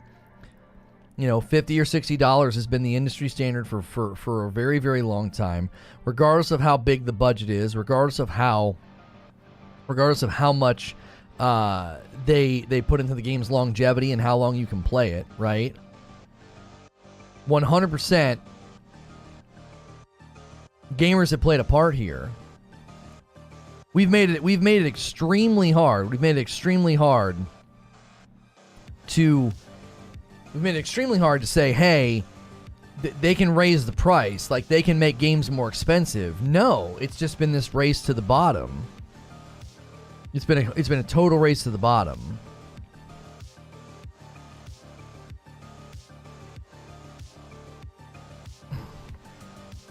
Hang on a second. Port 20. I have to answer a question. No.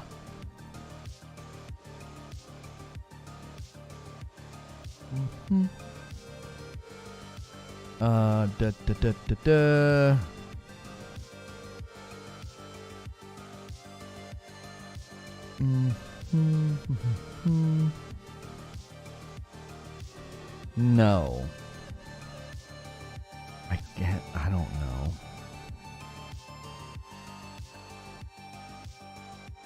Yes, continue.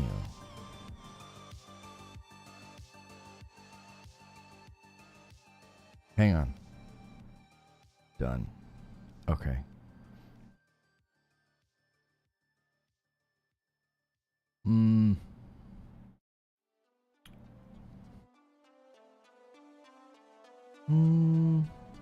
Okay. Sorry. I got a text from a buddy. He was asking for something. Mobile games are the future. That's a given. Everyone knows that. My constant worry is that future mean that more transactions will be built into games. What's preventing them from doing that? Yeah, you'd have to. That's what I was trying to get at in the open, Wheezy, is the analysis of why does pay to win work on mobile? Does pay to win work on mobile because of something inherent to the mobile platform, or is it just that people have gotten used to it? So the question would be, like, when you look at console games and PC games, is there a way to implement it to where people aren't going to immediately reject it? Think about it like this. If you could play a different football game than Madden that's at the quality of Madden, or a different soccer game that's at the quality of FIFA, would FIFA and Madden have been able to do what they did? Like, would they have been able to create a gambling environment and a pay-to-win environment around building teams and everything else? Would that even be possible? You having faith in that is weird to me. As time has persisted and things continue to be monetized, the big guys have no obligation to make us single-player hits. What is stopping them from the change? I would say the thing that's stopping them from changing, Wheezy, is that there's existing economic realities in a system that's already working.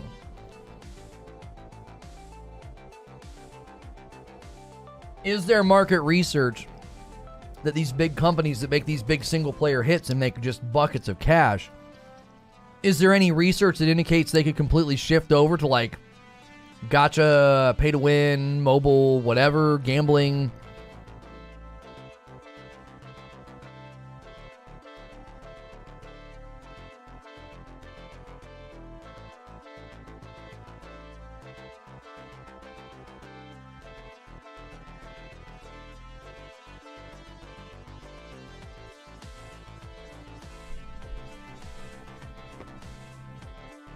All it takes is one? Why? But why? Why does it just take one, Wheeze? Wouldn't the market research of the property dictate whether or not it could work? It's because mobile gamers aren't actual gamers. Yeah, that's quality bait. Like, I don't think every single game translates into this, whether it's Spider-Man or a game like Starfield. It works because most games are not pay to win, and it works because the mobile games are 99% of the time free. You're not dropping $30 to $50 just to play. Right, so that's what I'm getting at. I want you to look at the operating size and the budgets and the costs surrounding a lot of these studios' titles, and they're going to completely divert and be like, well, we're going to go free to play, pay to win for our next game. Pay to win is incredibly risky. Like the industry itself right now, when you go to Steam and you go to consoles, the industry itself is, it's like you're talking about completely changing the fabric of those realities, where all of a sudden there's this huge market for these free-to-play games. And the free-to-play game has to be so dadgum good that it fills the funnel with people, and then they start spending money in that game at an absurd rate. Like, what game is going to do that? What game is going to take that risk? Now, Diablo Immortal is certainly taking that risk. They decided to take their property, launch it out onto the mobile platform. Imagine it's not coming to PC. It's coming to PC because of consumer request. So their business plan was to take it to mobile. So in order for what you're saying to be true, I think they'd even have to take the property outside of the traditional platforms. They'd have to leave PC and console behind. No one has explained why Sony keeps making games like Horizon or God of War in a world of mobile pay-to-win cash. It pains me to say this, but Sony know what they are doing. They're taking the games to PC for that cash, and PC requires none of that trash. That's what I mean. I don't think it's not like pay-to-win mobile games are a new concept. Pay-to-win mobile games have been around for a really, really long time, and none of these big companies have diverted their strategies. Why? Because like anything, that market's going to get saturated, and eventually you can't stand out in a market of free-to-play, pay-to-win crap. Rising to the top in that environment has to be incredibly hard. So you would need something that is recognizable, something that is iconic, like Diablo Immortal. So the question would be, is Diablo Immortal building a bridge that other properties and other developers are going to walk across? And they're going to say, look, if you want to do this, you've got to build it for mobile. You're not going to get away with this crap on PC. You're not going to get away with this crap on the consoles. Sony has a lot of mobile games. You guys just aren't in East Asia. See the Fate series. And Raging Snake says, the question is, how long will this state last? They make those single-player games to keep you on their platform. So when you spend cash on those more microtransaction-heavy games or pay to win, you're more likely to do it on their platform. I mean, yeah, maybe. Maybe that's the strategy all along, is get everybody in your ecosystem and then flood the ecosystem with free-to-play, pay-to-win gacha games. I mean, or gambling games or whatever the frick. That would be the ultimate question. The ultimate question would be, are you going to successfully, bridge that gap? Because we don't even know if Diablo is going to successfully bridge the gap. Like, I happen to think that it probably will successfully bridge the gap. I think it will.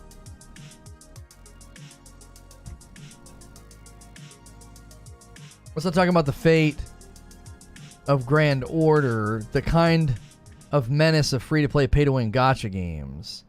Let's not talk about Fate Grand Order. I don't know what that is. The markets are separate, says Eugene. They aren't the same people. Diablo Immortal is banned in Belgium and the Netherlands. And good single-player games are what hook you to staying on a platform to do it. AAA games will need to double, maybe triple in price if we're to keep these same standards. Zubair says, what I'm hearing is that Sony is using a strategy for the Western audience that caters to our demands, even if there's more cash in the mobile pay-to-win.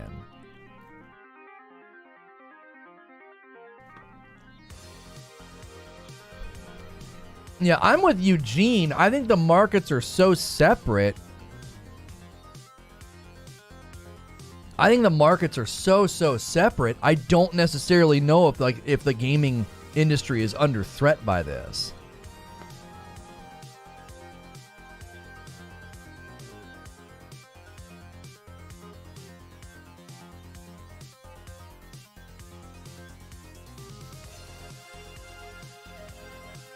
I don't know if there's more cash in mobile pay to win in the West. That would be the question. Is if they're going to get into mobile pay to win, are they just going to continue diverting their resources to that platform and the regions where it works?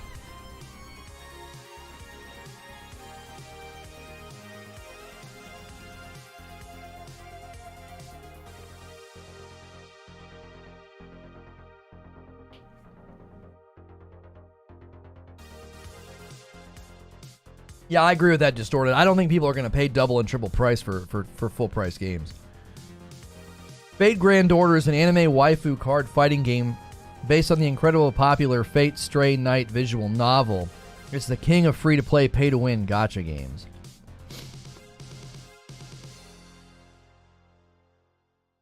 Grey God says a character in Genshin made $500 million on its second week run. Jiminy Christmas. Imagine tacos start becoming huge in the U.S., more huge, amazing growth, which means McDonald's creates a taco subsidiary called McTacos, or McDonald's replaces the Big Mac with a taco. Yeah, right, which is more likely, Zubair. No, I agree with you. I think the funnel and the industry is too, at the moment, it's sound. But, as I've said many times, you have to support it. The gamers that want everything for free, the gamers that don't want to pay for anything, the gamers that bristle at a $10 price increase, and it's like...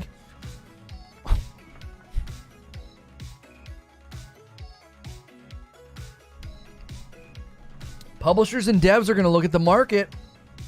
They're going to look at the market and say, man, hey, let's just do this instead. You know?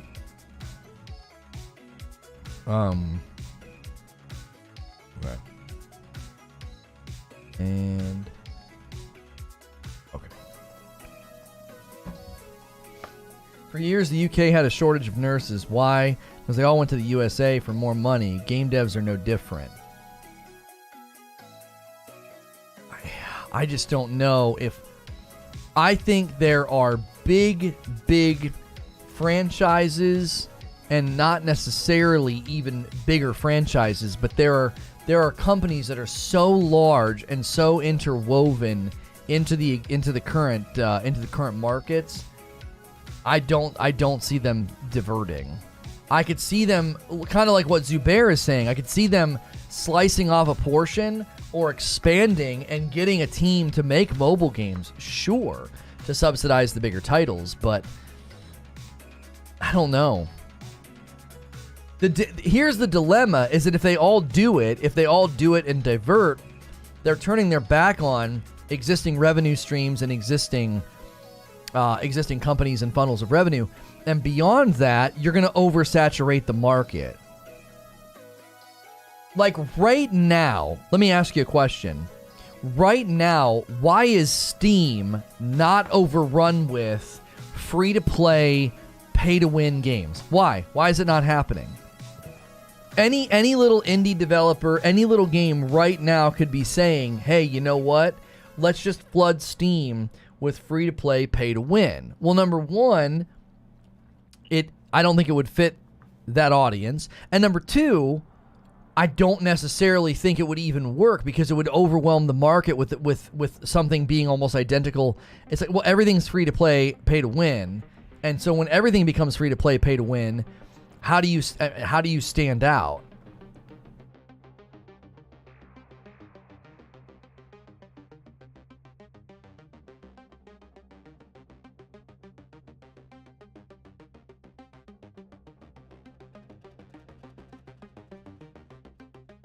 How do we justify the need for this $10 increase when companies were boasting record-setting profits at current rates?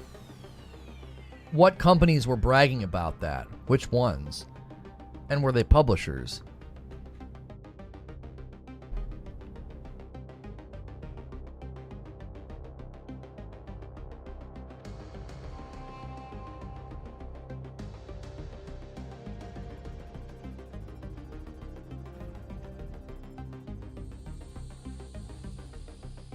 There are a lot of free-to-play games on Steam. Please define pay-to-win.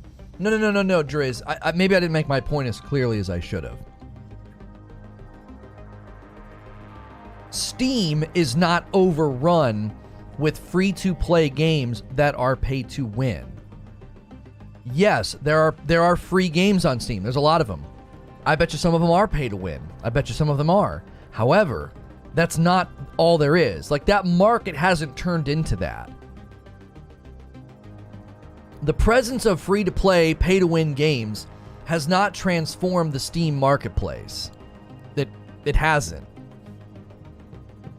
Does that make sense? So in my book, I don't see this shift happening. I don't see it happening. I don't see we reacted to Asmongold's video at the beginning of the stream, and he touched on this, that games are going to hell, and like this is, you know, and he didn't spend too much time on it, but people in chat are seemingly acting like this is where games are going. This is where everything's going to go. And I don't agree with that.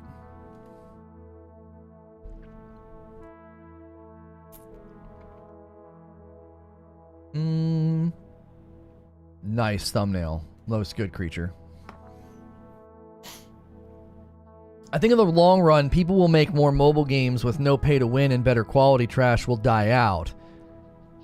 Hang on. People will make more mobile games with no pay to win and better quality, the trash will die out. The willing consumer base won't last for forever. Mobile is just a gold rush at the moment. That's part of why I don't see the market all flocking to it. Because you'd overwhelm the market, and then that's all there would be. Nobody would stand out, and then you wouldn't have enough whales to sustain all the big titles that went free to play, pay to win. Pay to win only works when you can invest people into playing the game and then getting to want to pay in order to win. Indie games can't get the player base needed for pay to win to work. Yeah, and think of it from the other perspective, Gilly. Think of a big AAA company with a massive budget, and you got like celebrity voice actors and mocap and all this great stuff. They're taking a giant risk if they try to go free to play, pay to win. They're taking an enormous risk. Instead of getting, like, think about what we've been saying all this time about the video game industry and how they try to motivate pre-orders ahead of time and how they try to get everybody's money and how they make most of their sales in those first couple of months. That entire structure breaks down if everybody starts going free to play. To be fair, Lono says Wheezy, pay to win, most of free to play is easier palatable on mobile. When, and not if, mobile becomes more and more important to video game developers, that's when you think you'll see it more often. So Wheezy, if I understand your prediction correctly, you think developers will divert their attention to mobile to do free-to-play pay-to-win. They'll abandon PC and console. Is your conclusion or prediction twofold? That first and foremost, they will abandon console PC to mobile, and then secondly, they'll focus on free-to-play pay-to-win. Is it a two-part prediction? Because I'm looking at consoles and PC and thinking this will never get footing over here. Not in a widespread way. Do I think they'll abandon those platforms? No. Why does more mobile gaming cause a reduction in PC console development? I think they'll make those platforms closer to equal in production. Now that I can agree with. I could see a ton of these companies starting to like create like a second like sister company that just develops mobile games for them to just print money. I wonder, we haven't seen it yet, but we know that Bungie got a bunch of money to make a mobile game. We haven't seen it yet. It's going to come out eventually, right? It's probably not even focused on this market. They literally have a different micro store for is it the Korean version of Destiny? So they're already open to the fact of like allowing pay to win elements in their game. Yeah, Bungie's totally cool with that. They let people buy, exotics directly from a vendor with cash in the non-Western market, wherever that is. I think it's Korean. I think it is. What does it matter if Sony puts $10 billion into Sony mobile gaming if it doesn't change what SIE is giving me? They're already porting mobile games to console. Look at Genshin, Bleach, Brave Souls. They're going to go from making 70% console, 30% PC to making 40% console, 30% mobile, 30% PC. You think they're going to shave off from some area?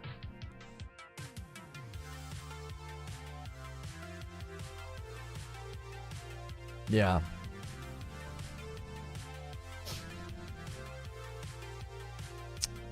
There's a good chart showing the increase in gaming revenue, and it breaks it down by PC, console, mobile, and such. Just to confirm, the company that is working with Bungie, aren't they the same that made Diablo Immortal? I don't think so. Sony is literally doing that, says Wheeze. I'm just going to reiterate my point, says Zubair. I'm not lacking for great games. You'd expect to see the spiral begin already.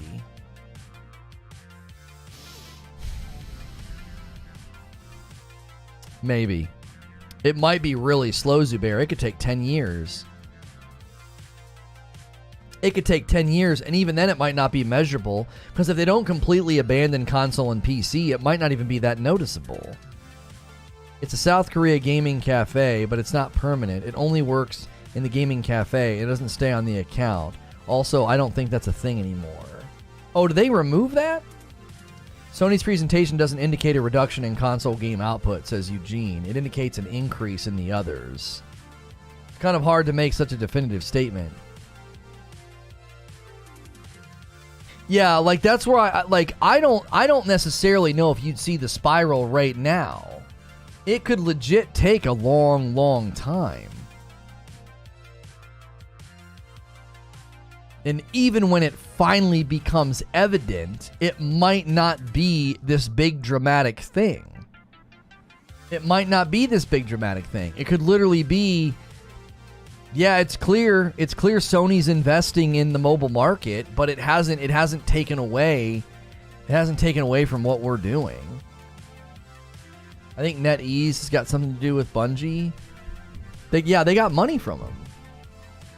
They got a lot. They got like $100 million, didn't they? I think they have. I don't live in South Korea, so I don't know, but I heard it was removed. I wonder if that got removed, Gilly, when they went independent. I wonder if that was an Activision thing. I just checked. Yes, it's the same company, NetEase. I'm guessing this is why the pay to win is strong right off the bat. They're used to this in their market. Oh, so NetEase is paying for Diablo Immortal?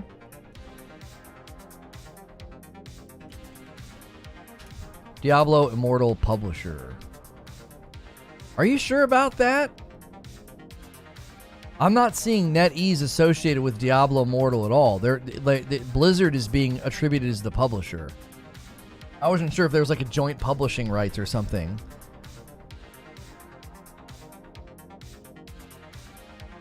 They're working with them on the game? Oh, wait. Hong Kong NetEase Interactive Entertainment is working alongside of Blizzard as a developer. So some kind of a consultant. I wouldn't be surprised. It's like some type of a consultant work. Oh, NetEase is a developer. I thought NetEase was a publisher.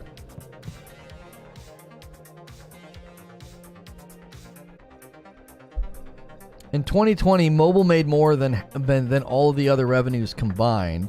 I think we'll see more companies create mobile versions of franchises, but doubt it'll replace anything. NetEase is developing Diablo Immortal for the Chinese market. Right. So that's the question, Wheeze. Some of the stuff that was in the video that Asmongold reacted to was seemingly from another market. Potentially. It was potentially from another market.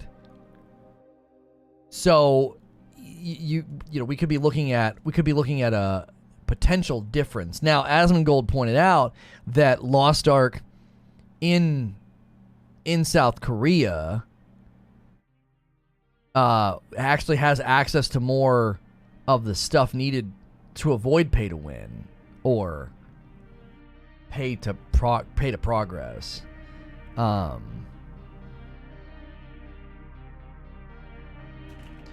Been seeing a therapist every other week for over 4 years.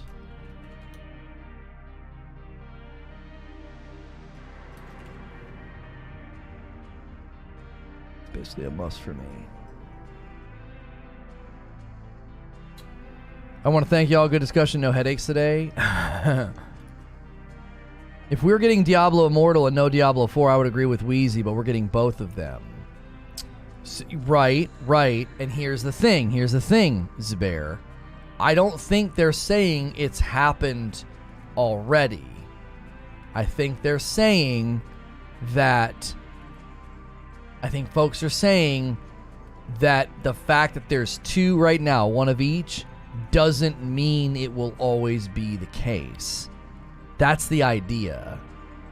The idea being like, yeah, it's great, you're getting Diablo Immortal, and then you're also going to get Diablo 4, but there's no way to know that that's going to continue. Yeah, Wheezy's thinking 7 years from now. So that's the question. The question then is, are they going to start saying, "Yep, this is exactly what we thought were going to happen"? That that we're going to get a Diablo sequel on mobile to Immortal, and no big tentpole Diablo anywhere else.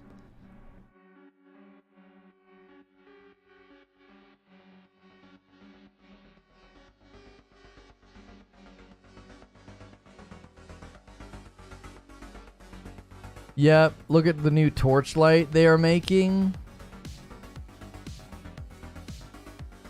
Diablo 4 will come way sooner. No, that's not right. It can't be not right or incorrect. It's a guess. Folks are guessing and saying that there's a possibility that they would say this... Think about this from a shareholder's perspective, just pure shareholder's perspective. You've got a company that made a mobile version of their game, and it made us just an absolutely stupid amount of money, and then you want them to do more of that because that's where the money is. So you could see pressure from shareholders and board members to be like, look, man, we want you to do more of that.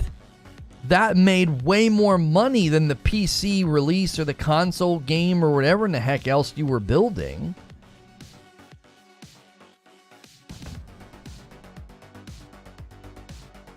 It's going to continue until the technology for both mobile and PC and console get close enough to make one game for all platforms, including mobile.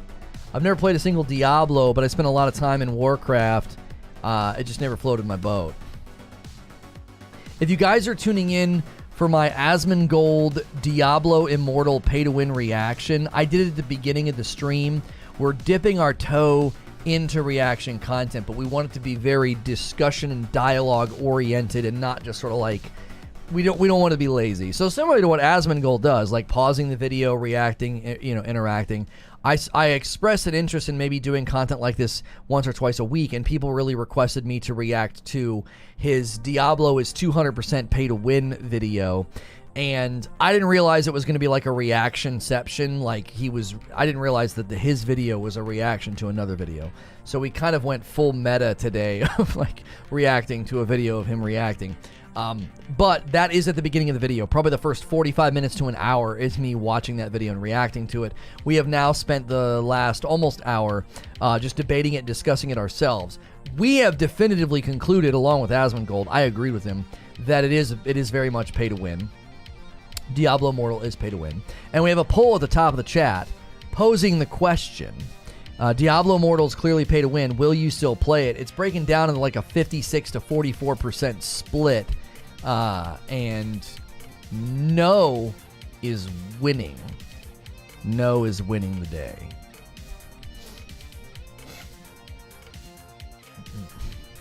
I'm still behind, so I can't really argue, but to me, it seems you only want to reserve the term pay to win for the worst of the worst offenders. Pay to win is a spectrum, and calling something pay to win isn't a call to act. I am all about clarity and communication because I think we live in an age of people intentionally obfuscating the truth by using supercharged words, and they do it to, harm a person's career or life. They do it to wail on something that they don't like, and I don't find it to be effective communication. So I'm not saying that we need to reserve it for the worst offenders. I'm saying we need to use it appropriately. There is a categorical difference between the pay-to-win in Diablo Immortal and games that have pay-to-progress. They're not even in the same ballpark.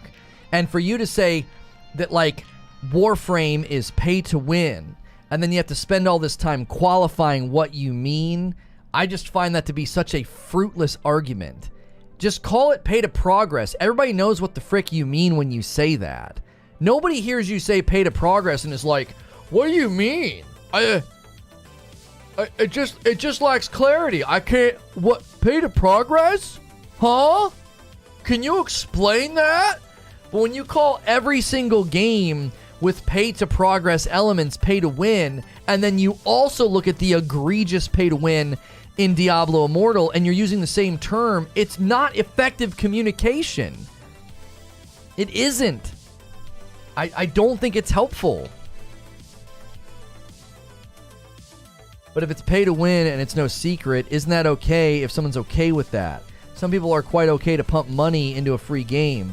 I personally don't, because I don't have the money. Right. I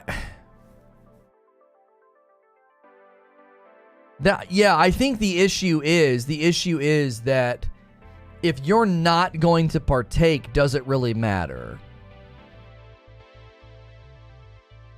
Think about how successful some games have been. Think about how successful some games have been with just blatant pay to win. You not playing, FIFA or Madden, or these Korean mobile games. That's how he looks and sounds when he's not streaming. That's right.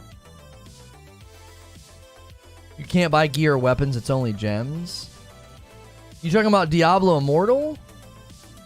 No, this guy broke it down in the video, Sandra. You can straight up buy stuff to raise attributes of weapons to just absurd degrees and be significantly stronger than people. Diablo Immortal is there's not a single doubt in my mind. There's no way to slice that. There's no way to slice it any other way. It's pay to win.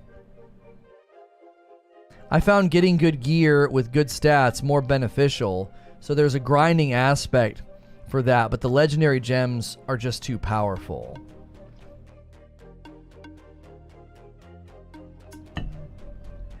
We'll see tomorrow.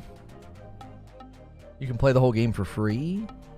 Right, but I don't think the argument is that you can't play for free. I posed the question.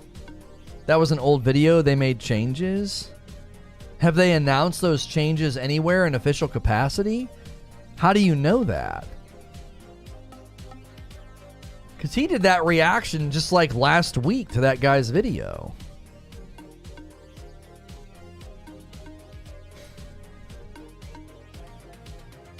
I found getting good... Oh, yeah, I already read that. 15 years ago, buying the color blue you'd laugh at, but today it's everywhere. These things do not happen overnight. It takes years to build into the normalcy of games. I think that's our disagreement, says Zubair. I think pay-to-win whales have been around long enough for companies to have pivoted already. If you see it as only a year old, then you're right. Oh, you like my Sub-Zero shirt? Thank you. This is from 80s Tees. You can use the shirt command. It'll take you over to the Father's Day collection over there, and it will, you can use my code for 30% off. If you're looking for a great gift for Dad, that's a great place to do it.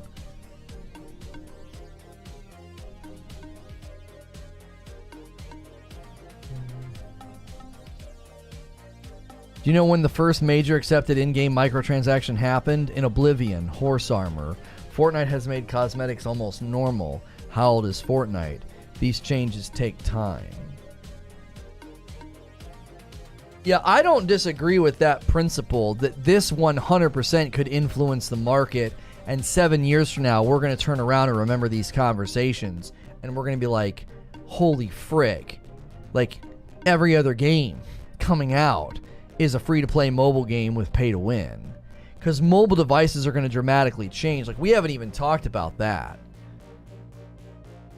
We haven't even talked about that element. The element of, like, well, a mobile device is going to become equal, if not... Why should I buy a boxing YouTuber a gift? I'm not sure what you're saying. Like, think of it this way. With the way mobile devices are going, a mobile device could rival the Nintendo Switch and the Steam Deck in like 5 or 6 years. So if that happens, you're talking about a market where a lot of the limitations and a lot of the game development that they've, maybe they've avoided them for a really, really long time. Well, that market will be so much stronger in processing power and the devices that you can hold. People are scoffing at $70 games, but it'll become the norm in a few years. These changes take time. The actual technology and the medium of engaging with a mobile game is going to slowly change over time anyway. I think most phones already rival the Switch. That's probably true. I was getting ready to say that. I think the latest batch of new phones coming out are probably already stronger than the Switch.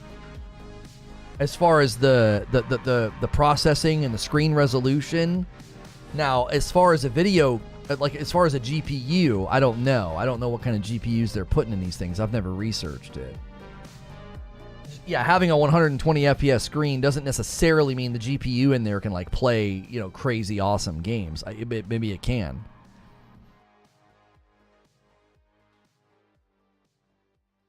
The red magic kills the Switch. They're getting very powerful. Yeah.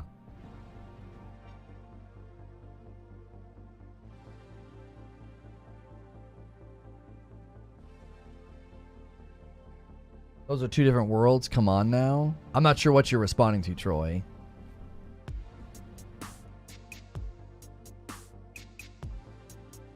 Okay, creature.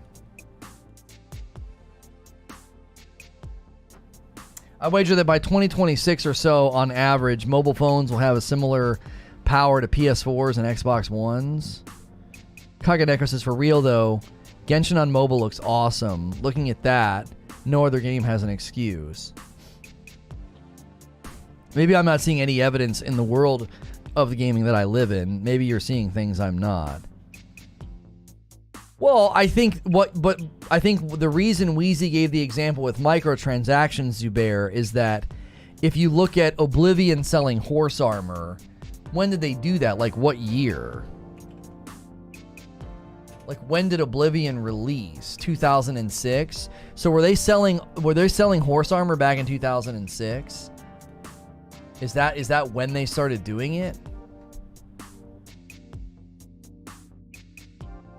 Because I think at a ground level, you've got to consider that. Like if that's when it started, and it took how long did it take for that to start showing up in a game as big and as popular as Fortnite? It took 14 years, right? So what Wheezy's saying is that we're seeing this happen right now. We're seeing a game launch on mobile that's a mainstay big title, and it's got blatant pay to win in it. Free to play game with blatant pay to win. And it's already we've already seen a game get very successful in the West that traditionally as a game time was not very popular in the West.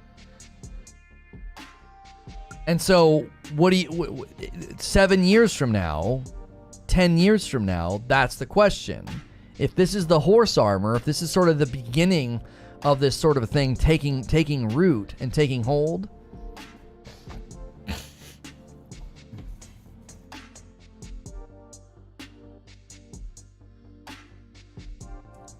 I'd say Call of Duty Advanced Warfare did loot boxes in 2014, and it was only 7-ish years after Oblivion Horse. Yeah. Call of Duty was doing loot boxes before Fortnite was selling skins.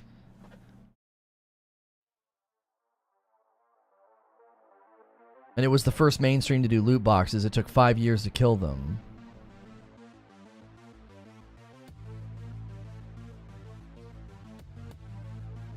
I think anime started the whole mobile gacha thing. I'm sure it did. I'm sure the popularity of a lot of those games assisted and helped. But at the same time, you have to consider just how slow it's been in other big titles. Like Call of Duty's not an anime game, Fortnite's not an anime game, Diablo's not an anime game, and yet here we sit. Those games have a marked, those games have a clear marked divergence into these things.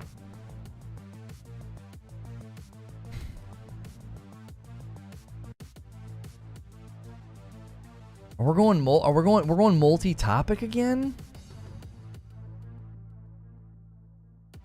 I thought we thought this murdered us, Creech. I swear we concluded we weren't. Am I misremembering? Are you running a test? I thought when we went multi-topic like this, it just murdered us.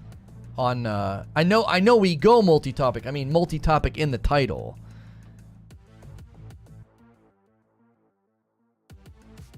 Let me work. Well, I'm getting ready to do stuff. I'm just making sure. With how YouTube is and not saving stuff sometimes. Okay, so you were... But the reason I'm doing this, Creature, is I need to know what I'm leading with when I open the show. You talk, I try crazy stuff. That's what makes this work. But I need to know what I'm leading with. You can't change format on me like that. What am I leading with? Am I leading with Fortnite? We've been doing lead title, and that's what I pull from my doc. I type it up in a document so I can rattle off everything at the beginning. Okay, I'm leading with Fortnite. Okay, that's all I needed to know. I was just making sure YouTube wasn't being stupid on you again and like not saving stuff. Okay,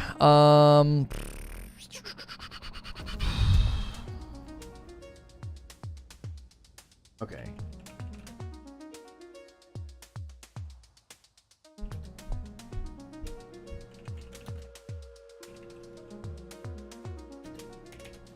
All right.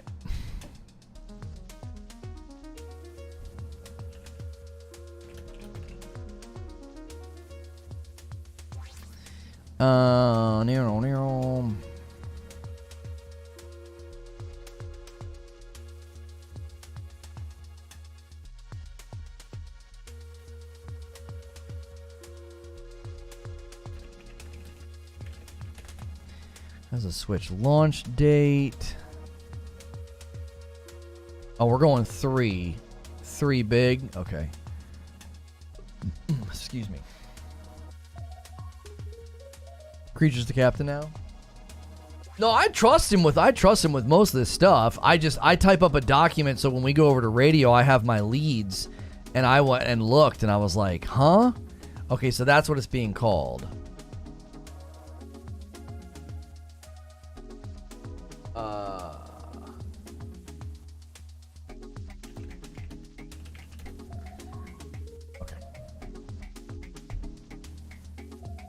Knocked it back, but I like the funnel. I don't have any confidence in that stuff right now.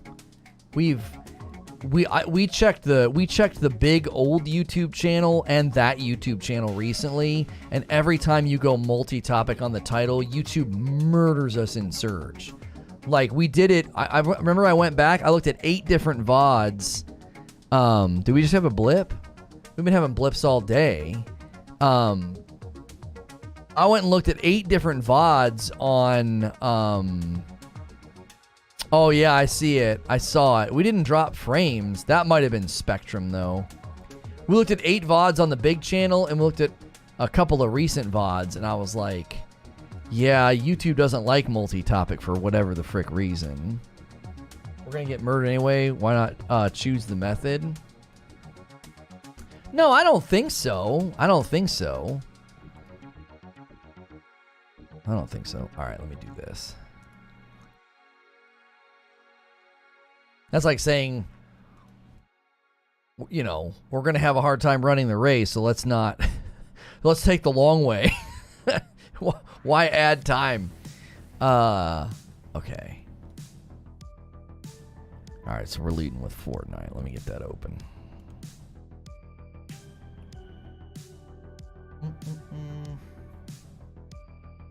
We're already down to 231. 90 people are coming with us. Man, oh man. Somebody's got this guy's coffee tasting bitter today. What are you talking about? We have consistently gone to radio with close to this amount of viewership at this time of day. What are you saying? We're usually in the 220 to 250 range this time of day. So is it pay to win? Diablo Immortal? Yeah. Oh, yes. 100%. I'll be there with you to the Outriders DLC day one. I don't know if I told you. Okay. Yes, but is it an RPG? Oh, gosh. That was the question at the beginning. We didn't spend a whole lot of time discussing it, but that's what sparked the poll. The idea of, like, will you and can you play a game that has pay-to-win aspects and still enjoy it? If especially that game is just totally free.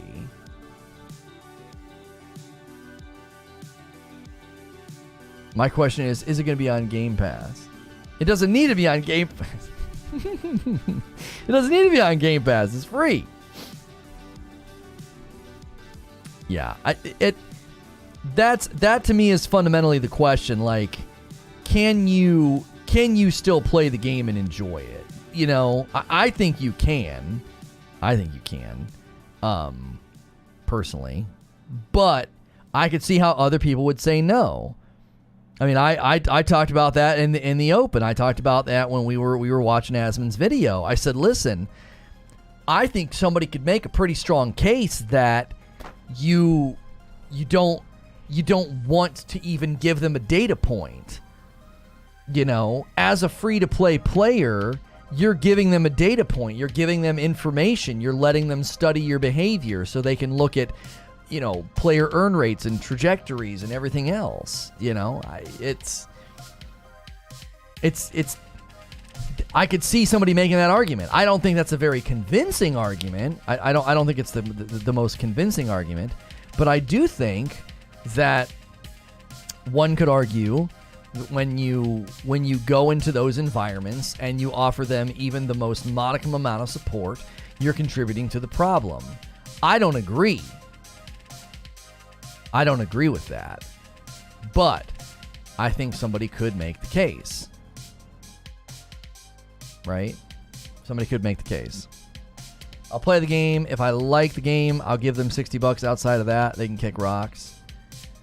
I'll play it for 20 minutes and uninstall so they know I think it's trash. Yeah, I mean, is that the best way to treat a game like this? Like, get everybody that you can think of. Like, one of the best ways to corrupt their data and corrupt their analysis of player reception is to get thousands upon thousands upon thousands of people to play for an hour or two and then never go back. So they're like, man, we're really losing players. Like, we're having a lot of those like early adopters bail. Man, oh man, we can't do that. Golly frick, we can't talk like that. We just lost so many people. Are we losing people to blips? I wonder if it's because we kind of got negative. I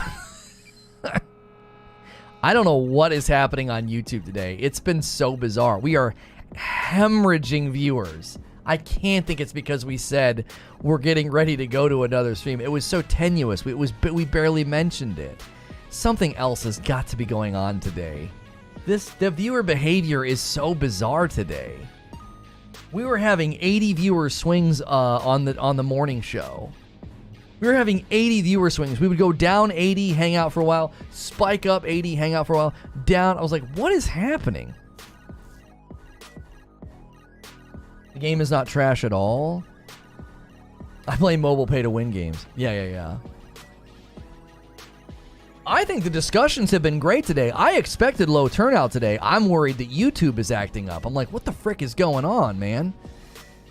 I am streaming on Spectrum, so I don't know. I don't know if that affects, the signal to the NGIS server and then that going to the front lines. I don't know, but I am on Spectrum by accident. I'm going to switch to AT&T for the radio show, but we'll see. We shall see.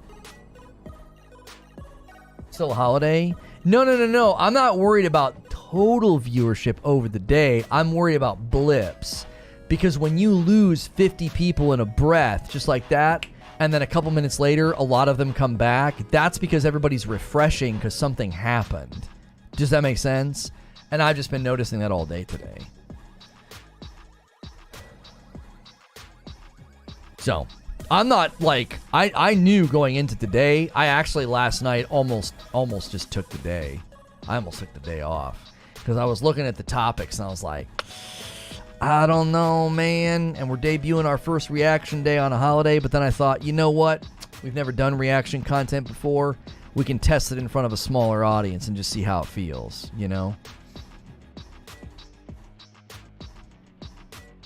People are probably coming in looking for drama and finding intellectual debate.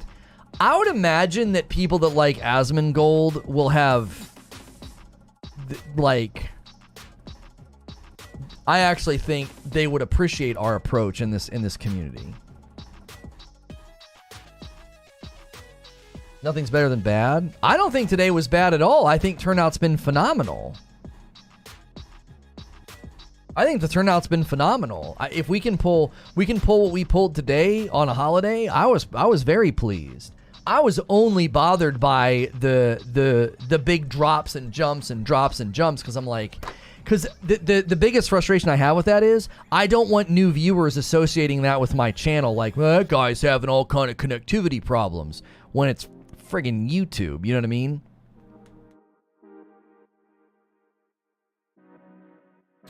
People get sick of your crap, go to the YouTube homepage, pick what to watch, see your video, and click by habit and come back in, repeat. Yeah, maybe. I felt like there was some kind of a blip going on today because it was the numbers were too large. The fluctuations were too large. They were indicative of a blip. That was how I saw it. They were indicative of a blip. When you get a big drop and then a big percentage comes back in from the drop, that's like the website doing something funky. So, here's what we're gonna do. Let me close the poll. We have information about the Fortnite season event ender, what Sony and Bungie are building together, which is actually pretty interesting. We've got more details on that. Star Wars Knights of the Old Republic 2, the Sith Lords. We have a launch date. And other things are hitting the news right now, like a leak about Sony's State of Play that's being debunked. So we'll look at it. We'll measure what we think. So I'm going to put a link in chat, and I'm also going to redirect you. Redirecting to other channels is actually working very, very good. But just in case, use the link in chat in case redirect doesn't work. We're going to head over to Reforge Radio and do the rundown. The rundown's very different than what we do here. It's a rundown of gaming news. It's also where we do the Reforge Roundtable. So Reforge Radio is essentially where we go to do anything we might have missed, kind of a catch-all. You can only do so much content on one channel per day, and a lot of times on here we're doing 3 streams anyway, and we can't do more than that. This gives us a lot of flexibility, especially with June coming and all the live events. So supporting this channel and Reforge Radio is going to be a huge help to us to cover just the monsoon of gaming news that's on the way, okay? So click the link in chat, or you can ride the redirect. I will see you guys over there, all right?